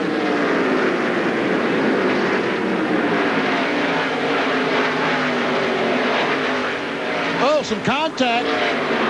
Oh, and the 15 to the leader. Now these guys going to get a lap back. Oh, big crash. That was those water barrels. Man, oh, man, oh, man. How in the world can that be? Everybody. Okay, Steve Park is the leader as the field comes to the caution, and all of those guys that were on the tail end of the lead lap are going to come back around and get back in the thick of things. Ricky Rudd and Jimmy Johnson and Jeff Green and Greg Biffle and all those guys are going to come back around when the pace car picks up Steve Park. And everybody. Lottie Dottie and everybody's going to get back in the lead lap. Lottie Dottie. Oh, yeah. Don't mind me. You see all these guys, they're going slow because they were going through the accident scene, but they'll come back around as the pace car picks up Steve Park, this time off of turn 2. Yeah, it's a mess, Mikey. That's the second time Michael has hit water barrels in his career. You remember Rockingham several years back when he was driving the 30 car? But they're better to hit than concrete. Oh, I guarantee you. Michael's out walking around, isn't he? All right, let's see what happened here. Well, Michael just got loose getting off the 2 there. Looks like he got loose and had to come down the hill to try to save it and made contact with a 19 car. And he hit that same spot that Chad Chapman hit last night, didn't he? Yep. It's an odd seam in the wall there, isn't it? Right here. Comes back and backs in that same spot that Chaffin hit. Stewart just slipped by another one. Is that gas or water? I guess it's both. Oh, I hope it's just water. Well, there's a lot of guys that got loose getting off the 2 there. See, what happened was John Andretti goes up and smacked the wall off too, and I think Michael moved down. I don't think he was loose. I think he just moved down to avoid the slower car of Andretti, and when he moved down, he moved into the path of the 19 car of Jeremy Mayfield. All those guys that stayed out last yellow flag and didn't pit to get on the tail end of the lead lap, Now they all get their chance to pit. Bill, am I explaining this okay? Yeah, and these guys that were so unhappy a minute ago are now thrilled. First of all, for Jimmy Johnson, he's tight. It's 4 tires and a track bar adjustment. They move around to the left side, already around to the left side on the 28 of Ricky Rudd. His car's been really good. McSwain's been pleased with it, so has Rudd. They race off of pit road. No changes for Ricky. Looks like Ricky Rudd's going to win that battle off of pit road. So under caution here for the 8th time in the Chevrolet Monte Carlo 400. Wasn't that, are those water barrels new? Didn't Chapman hit that same spot yesterday? There were no water barrels there. Yeah, that's a good point, BP. So the track put those out there after seeing the accident last night. Okay. Good call. Let's take a break. We're under yellow just past halfway here at Richmond. Steve Park, the 9th different driver now to lead this race. Under caution for the 8th time tonight in the Chevrolet Monte Carlo 400 with the Looney Tunes in Richmond. Big mess on the backstretch when Michael Waltrip, then the race leader, got turned around off of turn number 2 and hit the water barrels on the inside. He referred to us, the Looney Tunes? Probably. This is last night in the NASCAR Busch Series race. Watch Chad Chapman in the 16, same spot. He comes back and hits the wall, but no water. Tonight, same deal. Michael Walker comes down to avoid his 33 car, gets tagged by the 19, and watch this. Water. Lots of water. A softer barrier. Oh, yes, much softer. That's pretty cool. Much softer. But as you can see, they've got the oceanographers out on the backstretch to clean things up, so we'll take a break.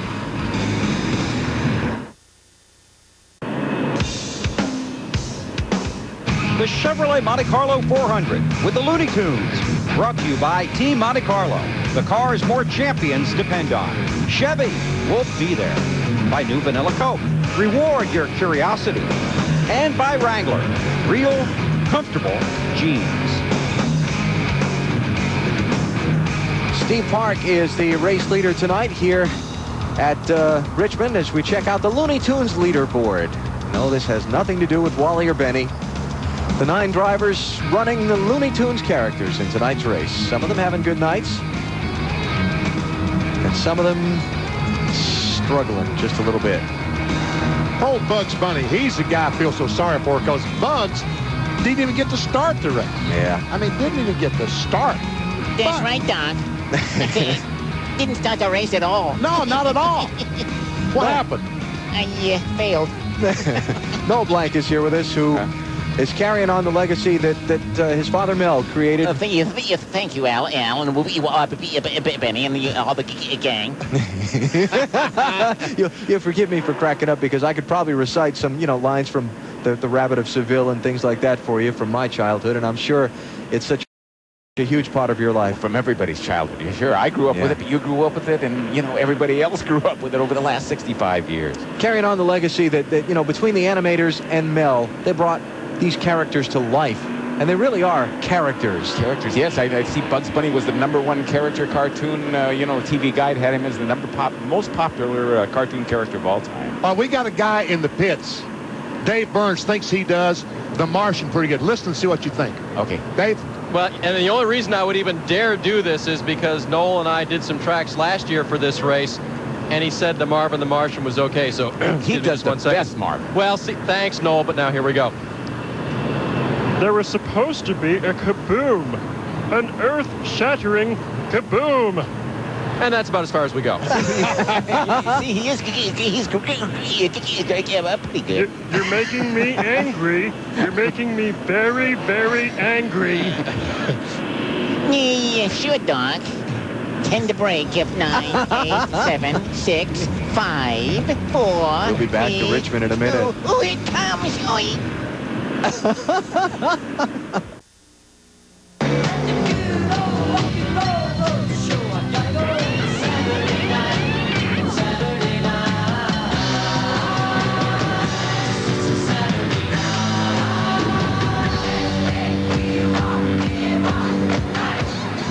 It's been a strange Saturday night here in Virginia's capital city so far as we work the caution flag here in the Chevrolet Monte Carlo 400 with the Looney Tunes. Bill? Alan, I'm not going to kid you. A few laps ago, I was afraid to come up here and talk to Michael McSwain. But you got back on the lead lap. You got your car in good position. Ricky's running 12th, and that car is pretty good. Yeah, our car's pretty good. It's been a little tight, a little loose. We overcorrected just a little bit that last time. But it's been good all the way around, and back on the lead lap. 165 laps ago would be good. You have made very minor adjustments, and they've had major impacts on the car. Yeah, last time we changed just a couple millimeters of stagger and a half pound of air, and it went from a tight race car to a loose race car. So took about half of that millimeter out and about another half a pound of air out. And I think we'll be good now. We'll see. We'll see. Marty? Robbie Reiser for way of review. Matt Kenseth has a fast car. You've had two cut right fronts. Have you solved the problem? I think we started a little bit too low on air pressure. You know, it's my fault. Randy here has seen air pressure run here all the time, but obviously it ain't working tonight. So went up on that. And I think we got it solved. We'll see what happens here, but car's been running great. Guys done a great job on pit road to keep us up. You know, keep us in this thing. So hopefully we got it fixed and we can run to the end here. Car's fast. No truth to the rumor. They're doing this just to show off. Keep going down laps. Matt? Marty, Randy Dorton heads up the Hendrick engine program. Your car's gone back out to 24. What was the problem? We lost we run fiber belts on the front cam drive, and we stripped that belt off. So we bent most of the valves in it. We disconnected a couple cylinders, put a new belt on there to get as many laps and points as we can. He is in the 39th position. He's about 40 laps to make up the next spot. We're back to green. Steve Park is the leader. Very jumbled up running order because of that whole sequence of events with the caution and the green flag stops and the rest. It's Steve Park, Brett Bodine, Matt Kenseth, Hermie Sadler, and Ryan Newman, the top five. Then Tony Stewart, Mike Wallace, Rusty Wallace, Mark Martin, and Kenny Wallace, the top 10. 22 cars on the lead lap. Whoa, trouble in the straightaway. Casey Atwood, 25th place. A lap down. And no caution flag. No caution flag yet. Yeah. Doesn't look like there's going to be one. No. What happened to Matt Kenseth? And I think the 7 car of Casey Atwood got together off turn 4. Now this is Dave Blaney trying to get a lap back from the leader, Steve Park. And he does get in front of Park. So 23rd place. Now change for second. Matt Kenseth in the 17 is going around the 11 of Brett Bodine. The 4 car, the 32 car, both those cars are a lap down. And it looks like these cars are going to stay a lap down if Kenseth has anything to say about it. 8 car in the picture there too, Dale Jr. He's also a lap down. Next one on the lead lap is the 12 car of Ryan Newman. And Jeff Gordon has just gone back into the garage. Because Jeff Gordon's car, as Randy Dorton told us, was only running on about 5 or 6 cylinders. He could not keep up to the minimum speed that NASCAR requires for these cars to be on the racetrack. Yeah, and he drove it straight to the truck, so they're done for the night. 56 races without a DNF comes to an end tonight. And on a night when he could have capitalized on Sterling Marlin's early misfortune. So both the top 2 in points with troubles tonight, and that opens the gate for Mark Martin and Tony Stewart and some of these other guys to gain a lot of ground. Rusty Wallace's 2 car we talked about, you guys talked about particularly just how fast he was. The fact that he's now in front of Tony Stewart. Whoever has Rusty Wallace is $1 million bonus. Oh, trouble. Spin in 4. Kyle Petty on the lead lap. No caution flag yet. Still green, clear all around. Fired up and get going, Kyle. That's going to cost Jeremy because Jeremy had to go down pit lane.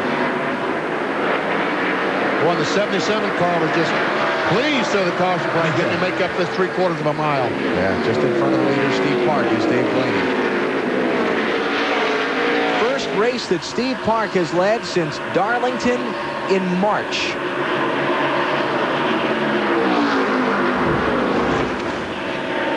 There we go. Looks like that Kyle Petty gets a little bump from the behind by the 97 car, Kurt Busch. Little assisted spin.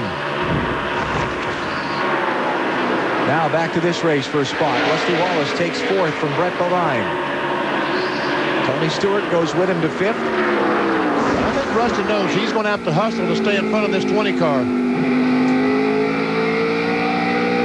Check out the championship right now. Jeff Gordon could fall to fifth from second. But he gains points. He gains points on the leader and goes from second to fifth. How weird is that? That's a tough day. That is a tough day. Noble 5 tonight. The 5 drivers racing for the $1 million. 3 of them are out. Michael Waltrip, Jimmy Spencer, Sterling Marlin, all out in accidents. But 2 of those fans are still in the hunt for becoming millionaires tonight. And the fan that has Rusty Wallace has got to be a little excited right now because he's got a fast race car. Well, I don't think it's faster than that guy right there. Tony Stewart. And both of them got to catch a 12 car. A fan is Tommy Medley of Roanoke, Virginia, by the way, VP. Yeah, a Virginia boy. Only be fitting that he could win here in Richmond, the state capital. Stewart squeeze into the inside. Oh, yeah. Oh, some contact. Almost. Watch him get in here, though. This is for 4th place. Oh, he's using that brakes. Looks like he's going to take that spot away. That was Mikey say. Whoa! That was a big hit. And Mikey had a big hit on the Baxters there, looking for the $1 million. Man, I was so proud of our team. We made our car really good. We were on a different pit schedule, but our lap times at the same point on tires at the leaders' lap times were great. We felt like we could contend with our Napa Auto Parts Chevy, but instead we wound up crashed on the back straightaway. Disappointing. Real proud of the fans and the excitement that was created here tonight for all the folks that were touched on or hurt on 9/11. Just really sad about all that, and I'm glad we were able to show our patriotism and say thanks to the people that are rebuilding lost dreams and memories. Now they put the water barrel there for tonight. How hard was the hit? Because the back of the car looks pretty bad. It didn't even hurt. I mean, it was just bounced around. I wondered why I got up in the air, and then I saw it on TV. The water barrels are a wonderful barrier. I've hit them one other time at Rockingham, and no matter how hard you hit, they really cushion the blow. So we need to look at having those in more places, I think, because they really helped me. I want to tip my Napa hat to Stephen Park, leading the race and having a good day back. I'm proud of him and his team. Thank my boys for building my car, making it so fast tonight so I could make my fan stand on pins and needles at least till halfway, leaving the race car. You've tipped it twice. Let's tip it one more for the road. Alan? Okay. You know, these guys got together a little bit ago. It did a little bit of damage to the right front fender of Tony Stewart's car. Doesn't look like he expected it much, BP, but it is a crinkle there. And he finally takes that spot away from Rusty Wallace. Now, can they run down? Can they catch that 17 car that has been so fast? Or will that right front tire stay on the 17 car? And while we were talking to Michael Waltrip, you saw Matt Kenseth take the lead away from Steve Park. So Matt Kenseth, the 10th different driver to leave tonight. He's come back from a lap down and 2 flat tires to pace this thing. 149 laps to go in Richmond.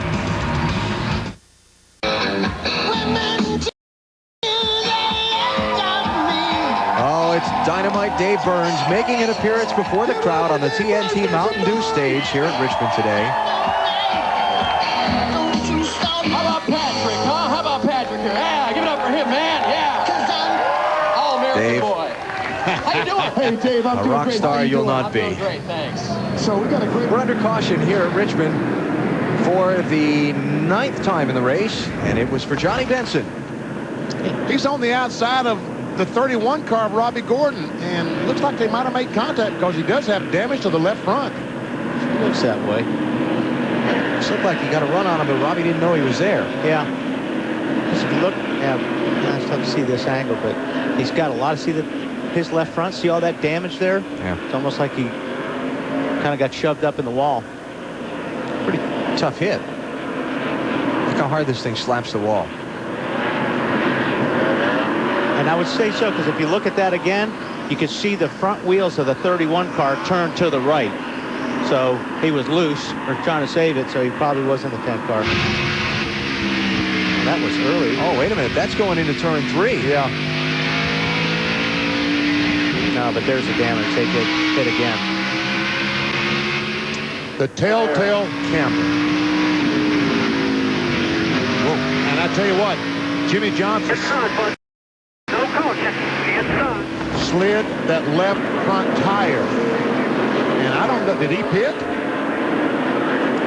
Lead lap cars that pitted here, BP, Ward Burton, Ken Schrader, Bill Elliott, Jeremy Mayfield, Dave Blaney. No, he did not. Don't know how much damage that might have done to that tire, the left front on the 48 car, but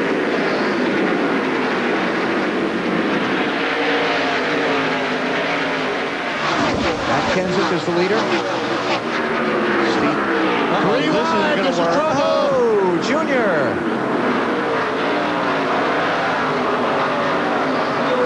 That was a wreck looking for a place to have me. Just didn't find the right spot.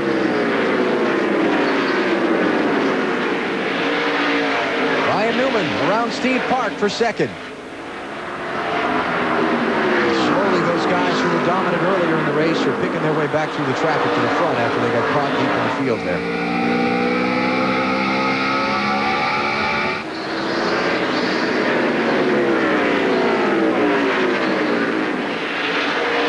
Got 141 laps to go. 140 now.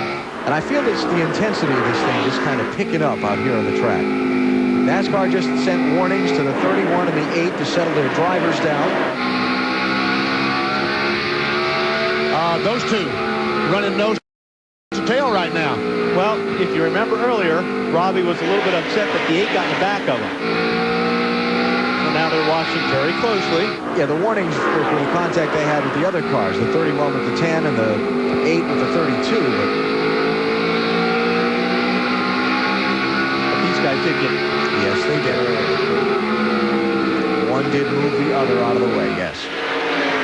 Oh, tried to pull a slide job to the 31 car, and it worked. Okay, let's see what goes on down here.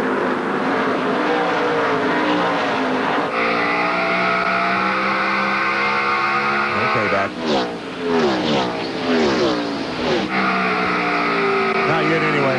There it is. Just to let him know that he was there and could if he wanted to. Yeah. Third place. Here comes Tony Stewart.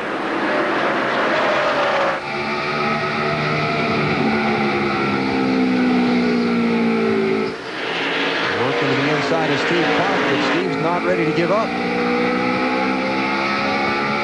Great run for Steve Park tonight. It's good to see.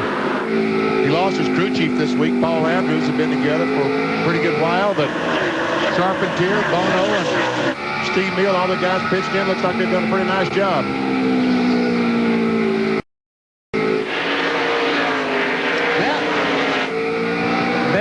Park says the car just wants to slide the front end still, but he says these are the best set of tires he's had on the car tonight. They've also told him, look, we've got a good car tonight, but not a great car. We will fix it even more, but just don't get upset when cars start to go by. You just got to be patient, and we'll work with it. Check it out, Robbie Gordon at 31 car. He's fast right now. He is driving it hard. He is the first car one lap down in 24th place, and he's trying to get up there and get in position to get his lap back should another caution come out. Matt Kenseth is the race leader. 134 laps to go here in the Chevrolet Monte Carlo 400 with the Looney Tunes at Richmond. Back at Richmond, caution flag number 10 is waving tonight. Marvin the Martian is angry. He's very, very angry. This could be trouble for the Earth, right? The Illudium Q39 space modulator is crumpled. Looney Tunes are having a hard night. Yeah, it's not been a good night. There's loose off like we've seen a lot of that today, BP. Ooh, Kurt Busch got a good piece of that. Looked like Biffle came off turn 2, got up and hit the wall. Meanwhile, most of the cars are coming down pit road. They can make it the rest of the way, right, Matt? And the one car is Steve Park, and he won here in the fall of 1997 in a Busch race. He'd love to get back on track. with another win here. Still pushing the nose. 4-tire change. Marty. A lot of debate as to whether or not to pit for leader Matt Kenseth. They finally decided to do so. 4 tires and no adjustments. Dave. Mark Martin's car just a little bit tight. They make a wedge adjustment in the left rear. He almost went through his pit stall. He did not. Bill?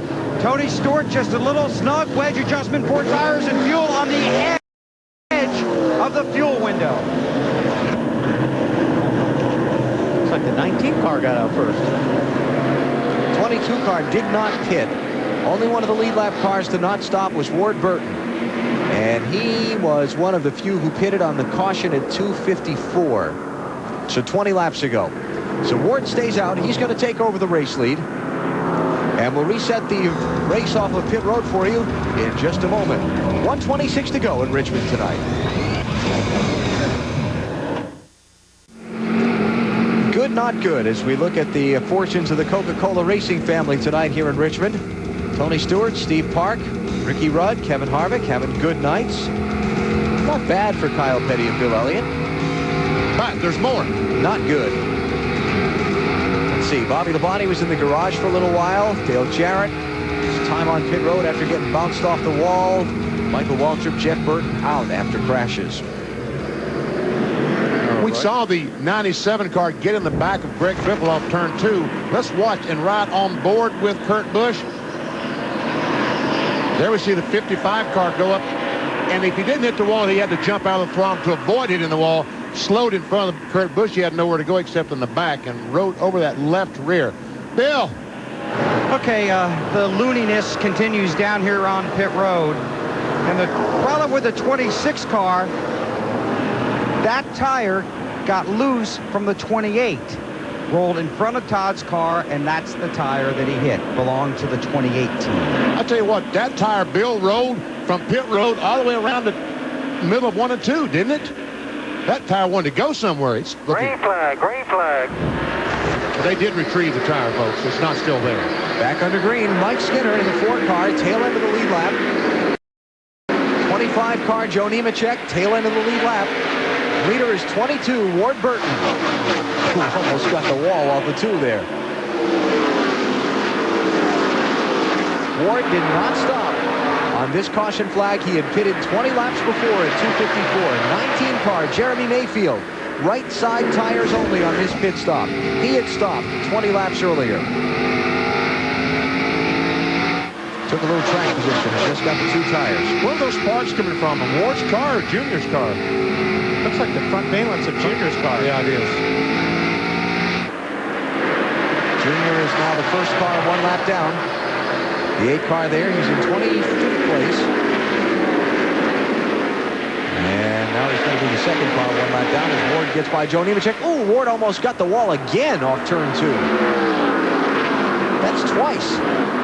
And right now, Ryan Newman, the 12 car, is on the inside of Jeremy Mayfield. A battle for the second spot. 3 wide. Now they're trying to wreck. Cooler heads prevailed.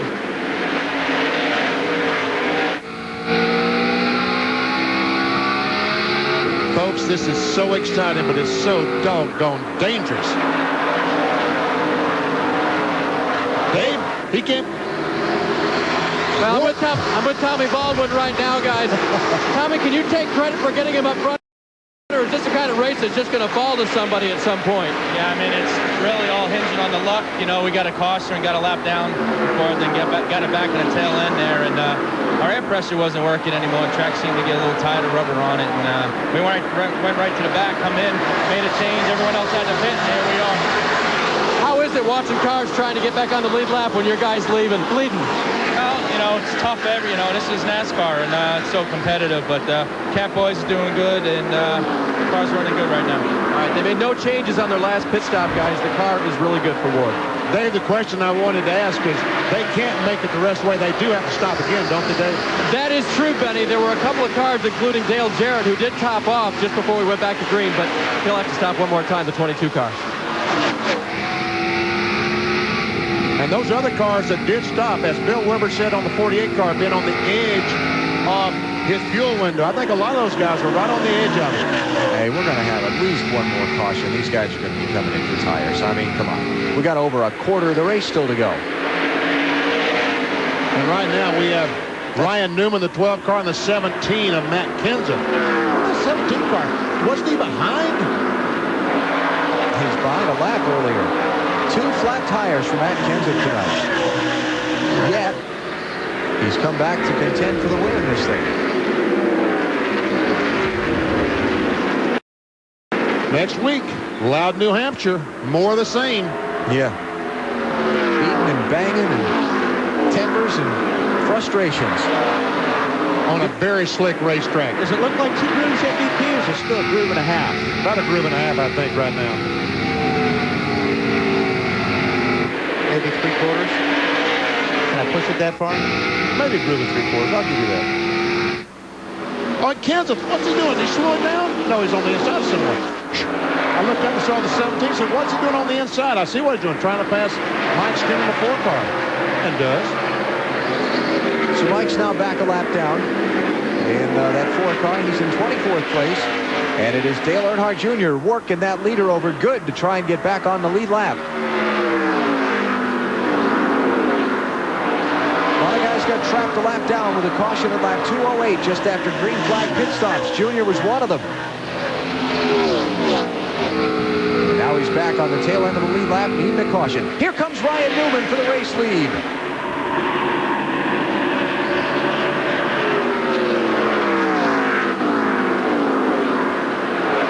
Newman, he's there. He is there and going to take the lead. Ryan Newman led 143 laps earlier in this race. Got shuffled back by that same pit stop caution flag sequence that we talked about.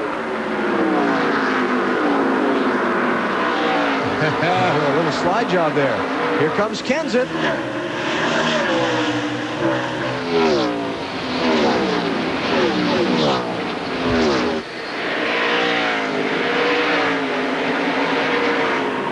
Is Kenseth going for the lead? Yes, he is. Wow, what a run off turn 2.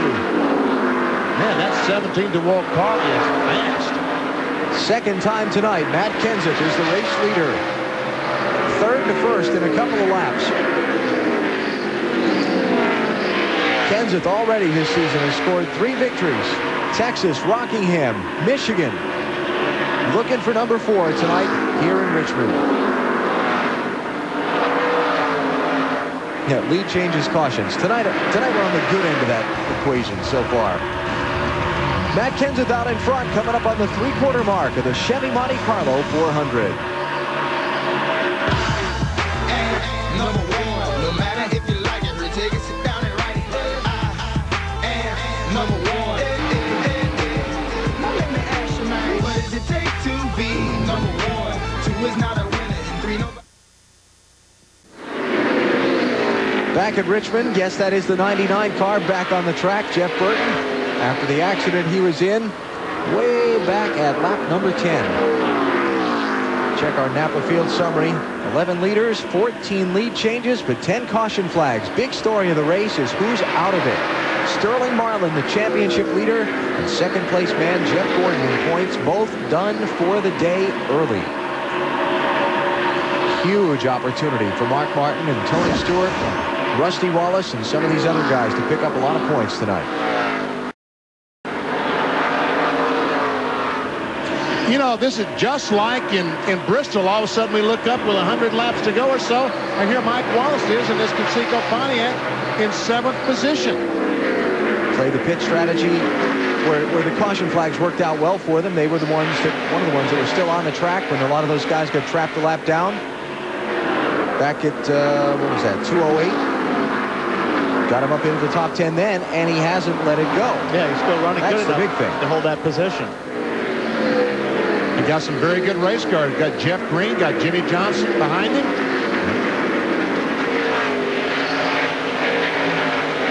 So Mike Wallace, in his 11th start of the season, 6th one for A.J. Foyt. Looking to see if he can pick up his season's best finish. He got that 10th at Bristol a couple of weeks ago.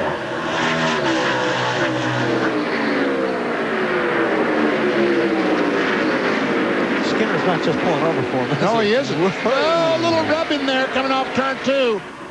Little slide job. Clear.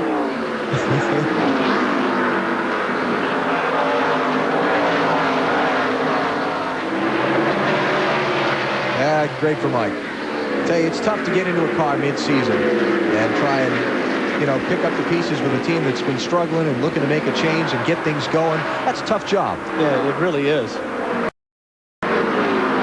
You know, we've seen some cars last night in the NASCAR Busch Series race and tonight in the Winston Cup race. Seen some cars back in the fence. We've seen a lot of damage, and here's why.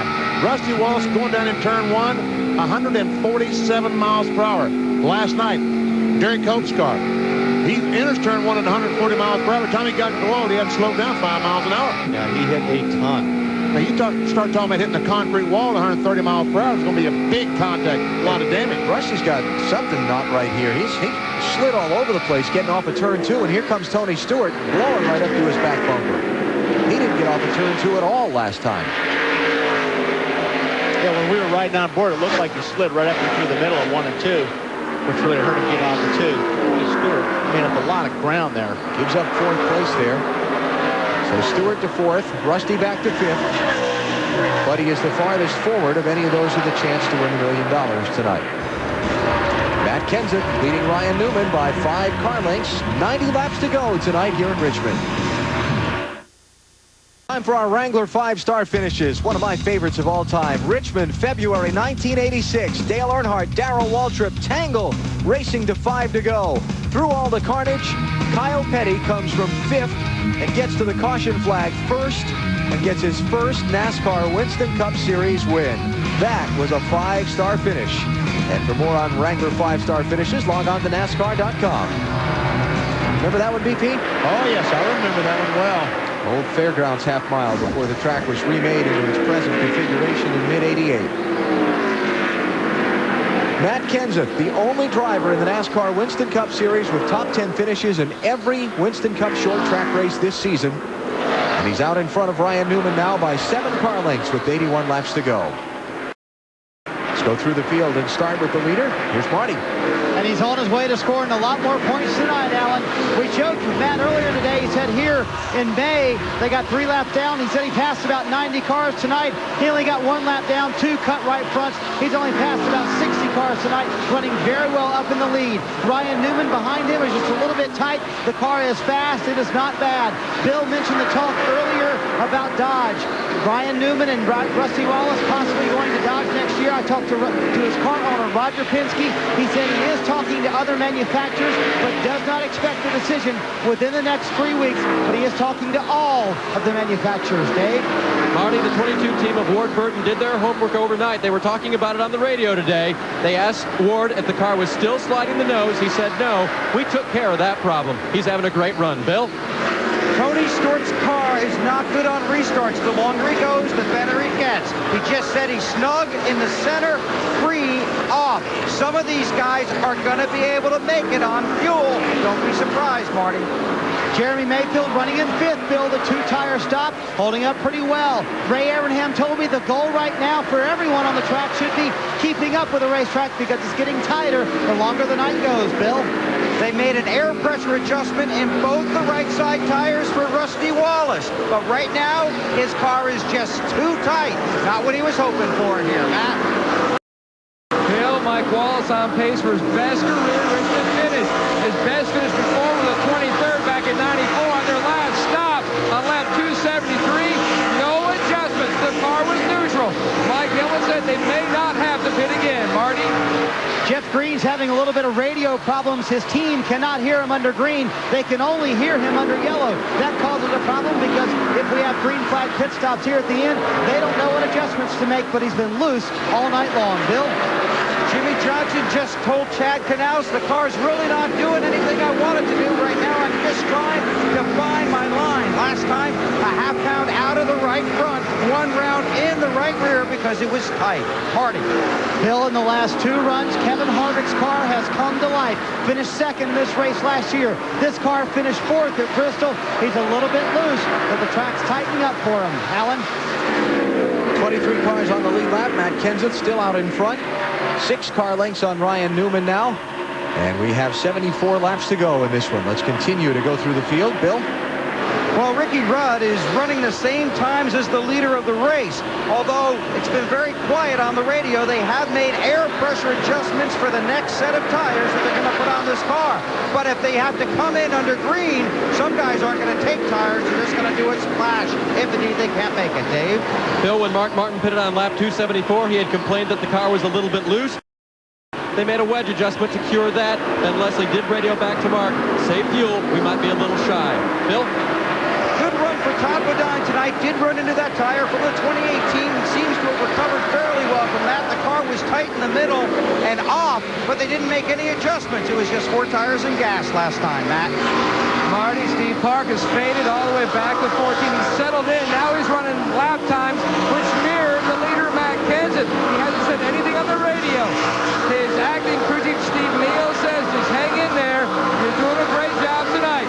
Meanwhile, Kyle Petty's back in the 15th position. Remember, last year in this race, he was running in the top 10 most of the night and then got caught in pit road and lost a lap. They made a lot of adjustments all day. This car currently runs in the 15th position. He was fighting tight on his last stop. 70 laps to go. Now make it 69 laps to go for Matt Kenseth in search of his 4th win of 2002. He and Ryan Newman out front now, but Tony Stewart trying to claw his way back up.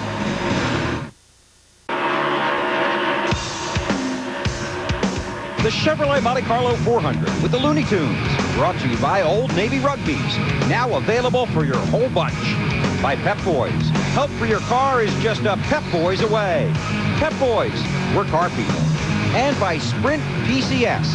Experience the clear alternative to cellular today. 102,000 seats here at the Richmond International Raceway, all sold out for tonight's Chevrolet Monte Carlo 400 with the Looney Tunes. And next Sunday, another sellout crowd on hand in New England at the New Hampshire International Speedway. 300 miles of NASCAR Winston Cup racing. You'll see it on NBC starting with Discover Card Countdown to Green at 12:30 Eastern next Sunday. We're seeing Matt Kenseth lead tonight here in Virginia's capital city. 60 laps to go. All right, Marty, tell me, can the 17 car make it the rest of the way on fuel or not? You would think so, Vinny, because most of these teams are very close. Most of them can make it, but Matt Kenseth's team cannot. Jack Roush has been down here. He calculated it once. He calculated it again. Both times he came up 5 laps short. Well, that is surprising. You think these guys always get great mileage. I mean, he's always the last car to pit, yeah, but tonight they might be doing something different to try to get this car around the racetrack better, and it's working because he is very, very fast. Maybe it's the gear. You know, I heard a lot of guys talking about gear in the garage this afternoon, Wally, because, you know, the practice was done earlier in the evening than when they raced, and guys are speculating that they were going to need to put some gear to it to get up off the corners tonight with the track conditions. But, you know, one of the crew chiefs told me, we're taking a chance on not finishing, but I'd rather get up there and run competitively than ride around 20th all night without enough gear. What they're doing is putting more RPMs to the car, and exactly, Alan, that's going to burn a lot more fuel, so maybe we can find out if that's what the 17 car did. Aerial views tonight at Richmond, courtesy of our U.S. Army Skycam, United States Army, an Army of one. And right now, Tony Stewart is faster. Well, that last lap, Matt Kenseth was the fastest car.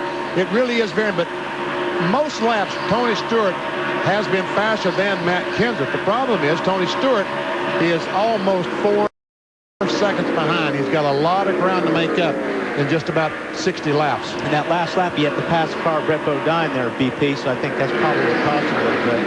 Rusty. Fastest lap among the top 10 that time. How about Tony Stewart, Bill?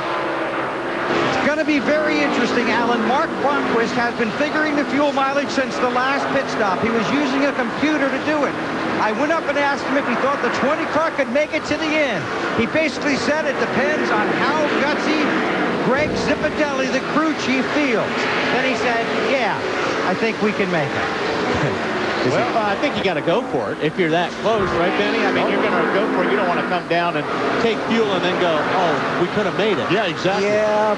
And I peeked over his shoulder, and I'm pretty sure it said 399.8. Oh, well, then you absolutely go for it. Got to go then. What I was going to say is he's 4th in points.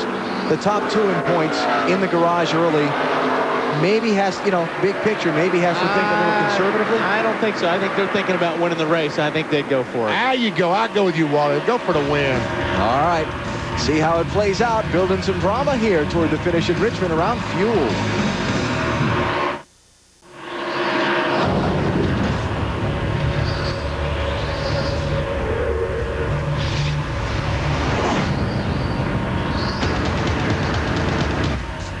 Scully. Trouble here at Richmond. John Andretti is spun off turn 4 into the tri-oval grass. I don't see a yellow yet, BP. No caution flag yet. And there's not going to be one. Oh, man.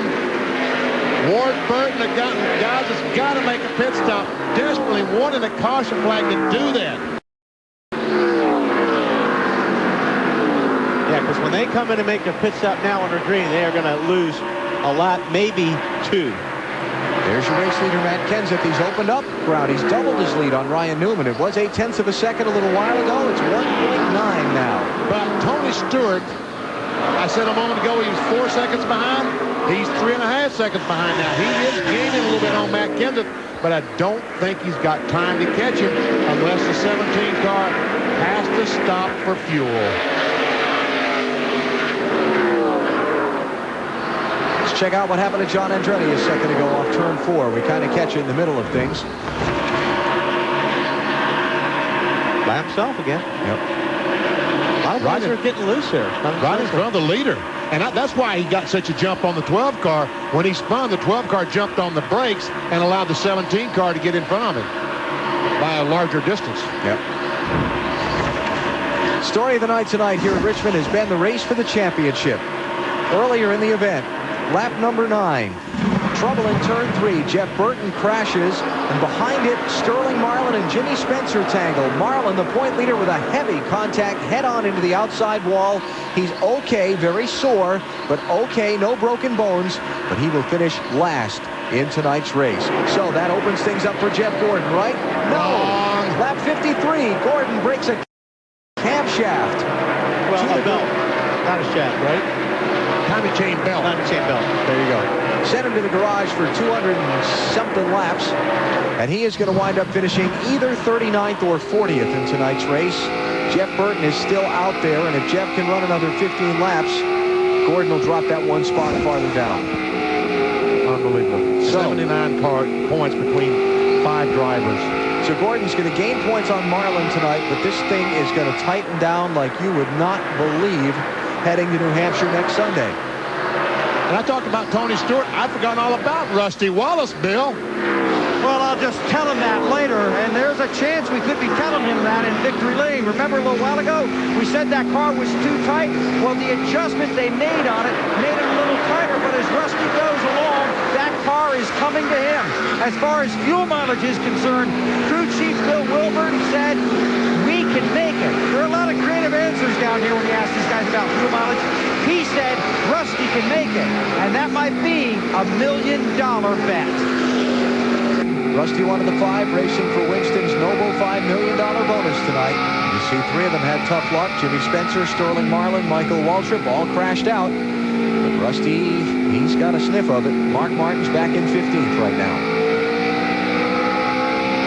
And, of course, the top 5 finishers tonight will race for the million at Talladega. Back the first weekend of October.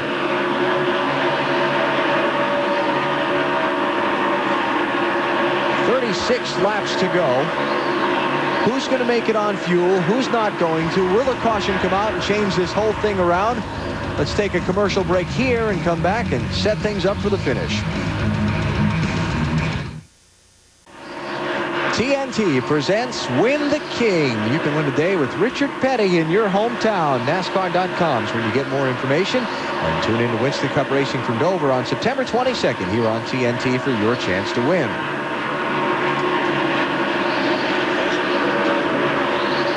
29 laps to go. Matt Kenseth's the race leader. Can he make it to the distance on fuel? Ryan Newman is second. There he is, but things are tightening up from second, third, and fourth. Rusty Wallace has caught Tony Stewart. Made a move on a couple of laps ago, but the lap traffic, Tony's not able to keep his car on the bottom right now. Yep. See that BP got down the middle of the corner, and that car just shot up the racetrack. Opened it up for Rusty. And Rusty he turned his, and around him, he went. Tony's lost the forward fight on that car. That's his problem. So when he steps on the gas to get up off the corner, it won't get up. It's just sliding around. So Tony back to fourth, Rusty to third. Not all that far behind Ryan Newman for second, but they're a long way behind Matt Kenseth, the race leader, and they're running out of laps. And Ward Burton, we said he was going to have to make a pit stop. Well, he's finally on pit road to get that last drop of fuel. Dave? BP, this track has so much grip tonight for Ward. He complained that the tires felt like they were rolling off the rims, so they added air pressure all the way around, and then the car started pushing the nose. Ward radioed in a few laps ago, we need to get another right front tire on this car now, and he's also at his fuel window. He had to stop. Okay. 20 laps. He stopped 20 laps before their leader stopped, so that means they can make it to 394, 6 laps short. But some of them can make it. There's no doubt in my mind some of them can make it. Matt Kenseth back at lap 68. Had a flat tire. Got to pit road. The caution came out when he had the problem. Got to pit road. Got it changed. Lost a lap. Got the lap back. 166. Had another flat tire. But stayed in sync with the leaders in a whole exchange of pit stops and caution flags and so on just past lap 200. Got back up front, his track position. Has led this race from lap 249 most of the way to right now. And you see these cars going by him. The 43 car, John Andretti, has gone past the 17. Mike Skinner, the 4 car, Kodak car, has driven by the 17 car. But these cars have stopped and put on 4 fresh tires. Better grip, so they're able to pass the 17 car. But that has slowed him down. Some of these cars passing has slowed him down to the point that Rusty Wallace is now only 2.5 seconds behind Matt Kenseth. Matt trying to pick up his 4th win of the 2002 NASCAR Winston Cup season. One of the strongest cars in the season's first half.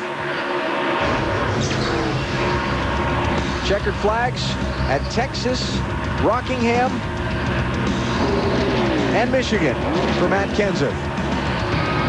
This was the 2nd race of the season when he broke into the winner's circle. Then out in the Lone Star State. And again up in the Irish hills of Michigan. Been a great season for Matt. Had some troubles with some races they failed to finish, though, that's cost him a better shot in the points. Yeah, it sure has. Hey, Marty. Yes, BP. When Jack Roush said they were going to be 5 laps short, he didn't smile when he said that, did he? He did not, and he came back for a 3rd time, had a conversation with Robbie Weiser, the crew chief, and confirmed we're going to be 5 laps short. But he also told Robbie in that conversation, I think we should go for it. Now, you don't think they'd be lying to us, do you, BP?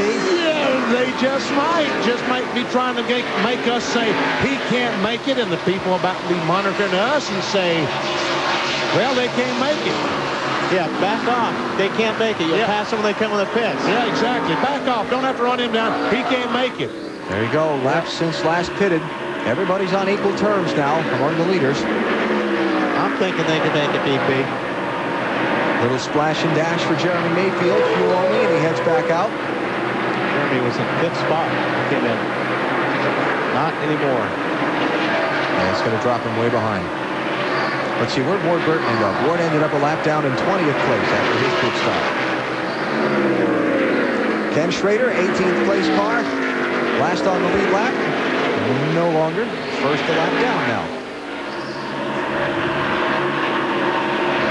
Let's talk about a couple things we discussed at the top of the night while we start setting up the finish here. Give and take. Did we see it tonight, or did we see more taken than given? No, I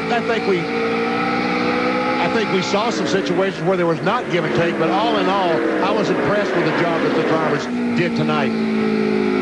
And second groove and the sealer and all that kind of thing. Did we see that second lane come in full? I don't think we saw it maybe in full. second place. And Rusty's through. And now he takes off at 17 car. That's the guy you got at Kent. All right, Weber, tell us more on this gas story. Doug Ingold is the gas man for Rusty Wallace's 2 crew. A second ago, crew chief Billy Wilburn climbed down off the wagon, said, "Are you sure that you've got it full?" And Doug Ingold said, "Yes." Then Billy got back on the wagon and said, "Rusty, drive the wheels off that thing." 51 races since Wallace has gone to victory lane. Rusty worked with Benny and I, substituting for Wally last night on the NASCAR Busch Series race. Asked him if he thought he had a car to win here tonight. He said he hesitated for just a second, and then he said, yeah, I do. I think we're going to be good. Well, I was on an important assignment. Yes, you were. But we're glad to have you back. Sure you are, Alan. I said that in all sincerity. Rusty Wallace, once he got by the 12 car, but that time Rusty Wallace slipped up in the 3rd and 4th corner, lost some time. Well, didn't lose that much time. Yeah, he's hunting the groove, BP. Yeah. He's trying to find where that car's going to grip best. Keep after it. Looking outside. Here. Is Mike Wallace out of gas? He came on the radio and yelled, "I'm out of gas, I'm out of gas." All the guys jumped up on the wall. They've got a can ready to put fuel in the car. They're waiting for him. A 5th place run going. And Rusty Wallace must be out of gas. Something's going on with Rusty. Off the pace, turn 2, right front's down. Right front Look at the car leaning. Get right side. Yeah.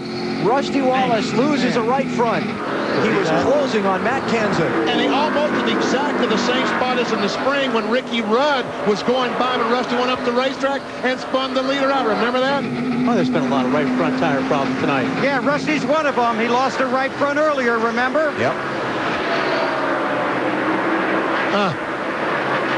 There's a bad joke available there that he drove the wheels off the car. There you go. You said it. Well, I don't think I'm not going to hear about that. yeah, I'm the master of bad jokes, I know.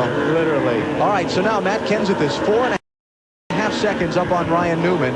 Fuel is questionable. Now he's really going to roll out of the gas, right? Oh, yeah, he's really going to try to roll out of the gas early and not stomp on the gas, just easy back into it. All right, Snyder, they still going for it? They're still going for it, but they just put the crew on alert. They sent the gas man by the gas can, said, "Get ready." They thought Rusty Wallace had run out of gas. There's a bit of panic down here, but they think they're going to be okay. Now they're okay. Now they're okay, yeah. Well, a little while ago, they were 5 laps short. Now it's wait and watch time. They pitted with 126 laps to go. We've seen Kyle Petty on pit road to get fuel in the last couple of moments. He's back on track. Who else might run out? Kenseth, Ryan Newman, Tony Stewart, Jeff Green, Ricky Rudd, Rusty Wallace is rejoined 2 laps down in 20th place. Think that guy's sweating bullets right now, Benny? Man. Man, I hope I don't have to go to work. Please don't put me to work, Matt. I don't put any gas in that car. As easily as he's holding that can doesn't have much gas in it. All right, 5 to go. Bobby Gordon on pit road. Believe he was being shown the black flag for smoke coming from his car. And we watch Matt Kenseth. And I'm told that the 20 car, Tony Stewart. Yep. Yeah, he looks like he's out of fuel, right, Dave? Tony just radioed in. I think I got a transmission problem. I don't have any gears. Oh, my goodness. You really thought he was out of fuel. Now, that's got to be scaring all these guys to death, not knowing what's wrong with the 20, thinking he's out of gas. And look at Tony running in, what, 3rd or 4th spot? Yeah. Look at all the points he just lost in the last 5 laps of this race. Yep. He was 4th in points coming in. And he's not making the minimum speed, so he's going to have to get pulled in. Will not finish. But he made another lap. He got one more lap out of the way. All right, let's keep an eye on this leader. See if that thing hiccups on him. 2.5 laps to go. Looks like Schrader ran out of gas. First start in that car. Yep. more laps. Everybody's running out. Be careful here. 30's out of gas? Kevin Harvick. That's Kevin Harvick. Harvick looking for fuel, sloshing that thing back and forth. All right, 3/4 of a mile for Matt Kenseth. 0.5, man. 0.5. One more lap to go. Final lap at Richmond.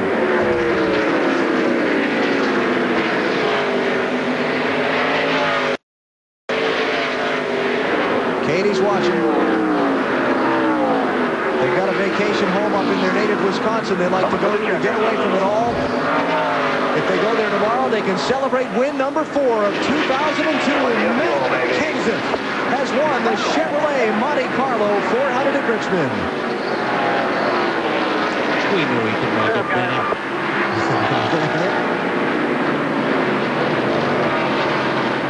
Ryan Newman second. Jeff Green got third. Dale Earnhardt Jr. came all the way back from a lap down to fourth. And Todd Bodine gets a top 5. Highest up guy in the championship, Mark Martin. He finishes 6th. Tony Stewart, who fell out in the last laps, is going to wind up 30th.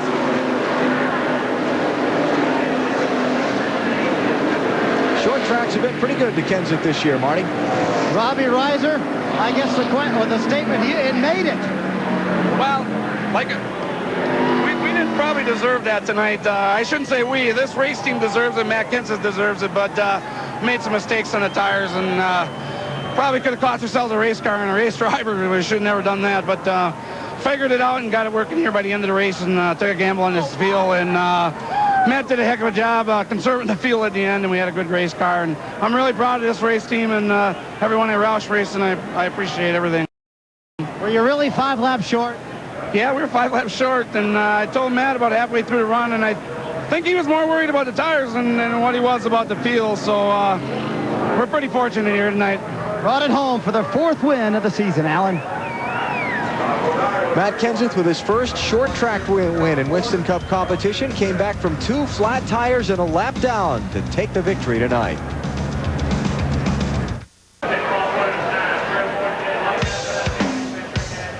The Chevrolet Monte Carlo 400 with the Looney Tunes. Brought to you by Team Monte Carlo. The cars more champions depend on. Chevy will be there. By Walmart. Always low prices. Always. And by Discover Card. It pays to discover. And we're here in Victory Lane. Matt Kenseth with an outstanding performance and his 4th win of the season.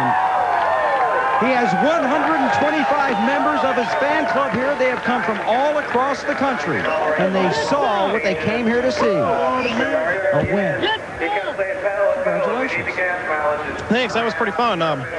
Fun when you don't know if you got enough fuel or not. I wasn't worried about the fuel. I was more worried about the tire. You know, we blew 2 tires early in the race, and I thought we had too much camber in it. I didn't think it was going to make it. So I was more concerned about that. It's just this 12-4 Taurus was a bad machine tonight. I mean, we didn't even really run it hard. We got up front there. I just was worried about that tire. We just ran as hard as we had to run, and I haven't had one this hooked up. This is a brand new car all my guys built, and I'm really proud of them. You weren't worried about fuel?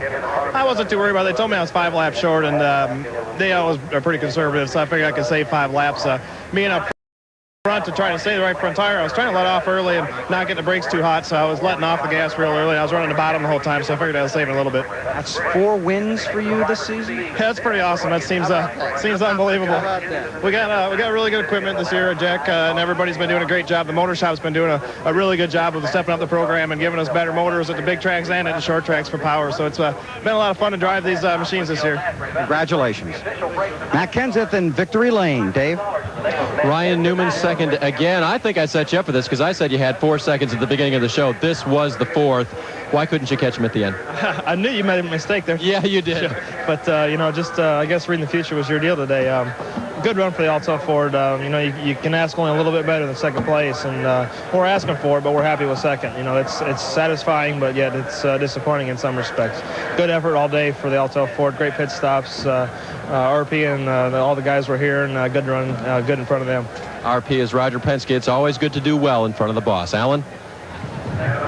Time for the Autotrader.com move of the race. Survey says I think Matt Kenseth, for that right front tire goes flat, he somehow saves it, doesn't hit the wall, comes back and wins the race. That was lap 68. And by unanimous nomination, Matt Kenseth wins the Autotrader.com Move of the Race nod tonight. Moment ago, Matt Yoakum talked to Rusty Wallace. Well, Rusty Wallace, do you believe that luck? No, I don't. I don't believe it. It's just, man, it's sickening. Early in the race, we had a right front go down, so I put some more air back in the tire and ran. And then we just get all out and fighting like hell trying to get past those guys, and finally got past everybody who's trying to run Kenseth down and win that race, get that million, and son of a gun if it doesn't go down again. I felt it about 4 laps before that. I said, oh, God, don't let this be again. And sure enough, it went down, and it's just sickening, man. I tell you what, I thought it was going to be a second place for sure, and never believed we were going to lose a tire. Rusty Wallace chasing $1 million, leaves Richmond with a 15th place finish. Let's check out how they ran tonight here in Richmond in the Chevy Monte Carlo 400. That's phenomenal that Junior would come back fourth. I mean, that 8 car at the end of the race was by far the fastest car out there. It looked like their car last night. Todd Bodine, first top 5 of the season. Dave Blaney equaling his best finish of the year. Mike Wallace, after running out of fuel, is able to salvage a 12th place finish. Bill Elliott started at the back because his team lost an engine yesterday in practice, but soldiered his way halfway through the field. And Tony Stewart. What might have been. Jeff Burton coming out and motoring back around, kicked Jeff Gordon another spot down in the final standings tonight. Burton finished in 39th. Jeff Gordon finished in 40th. And last in the field, Sterling Marlin, the championship leader, coming into the race. So, what did it do to the championship? Oh, my goodness. 9 points to second, 146 to sixth. Bill Elliott only 184 back in 7th spot. And Ryan Newman in 10th. He's only 271 back. Last year at this time, it was 360 points from first, 342 points from first to second. So how about that? Our Looney Tune results for the night. Had a rough night. Daffy Duck got the best of them. Jeff Green, he had a great run. He told me this today in the garage here. He would be good. He was. The marketing manager for Chevrolet Monte Carlo with the trophy presentation. Gary? And as far as the Noble 5 is concerned, didn't get one tonight. Top 5 finishers tonight will try for it at Talladega in early October. Next weekend, coverage of NASCAR moves to NBC. It's the New Hampshire 300 from Loudon, New Hampshire. And the New Hampshire International Speedway coverage at 12:30 Eastern on Sunday with Discover Card Countdown to Green. Next on TNT, Lethal Weapon on the East Coast and on Deadly Ground on the West Coast. The night started with a salute to American heroes and concluded with a racing hero, Matt Kenseth, celebrating his 4th victory of 2002. Kenseth has won tonight here at the Richmond International Raceway. So long from Virginia.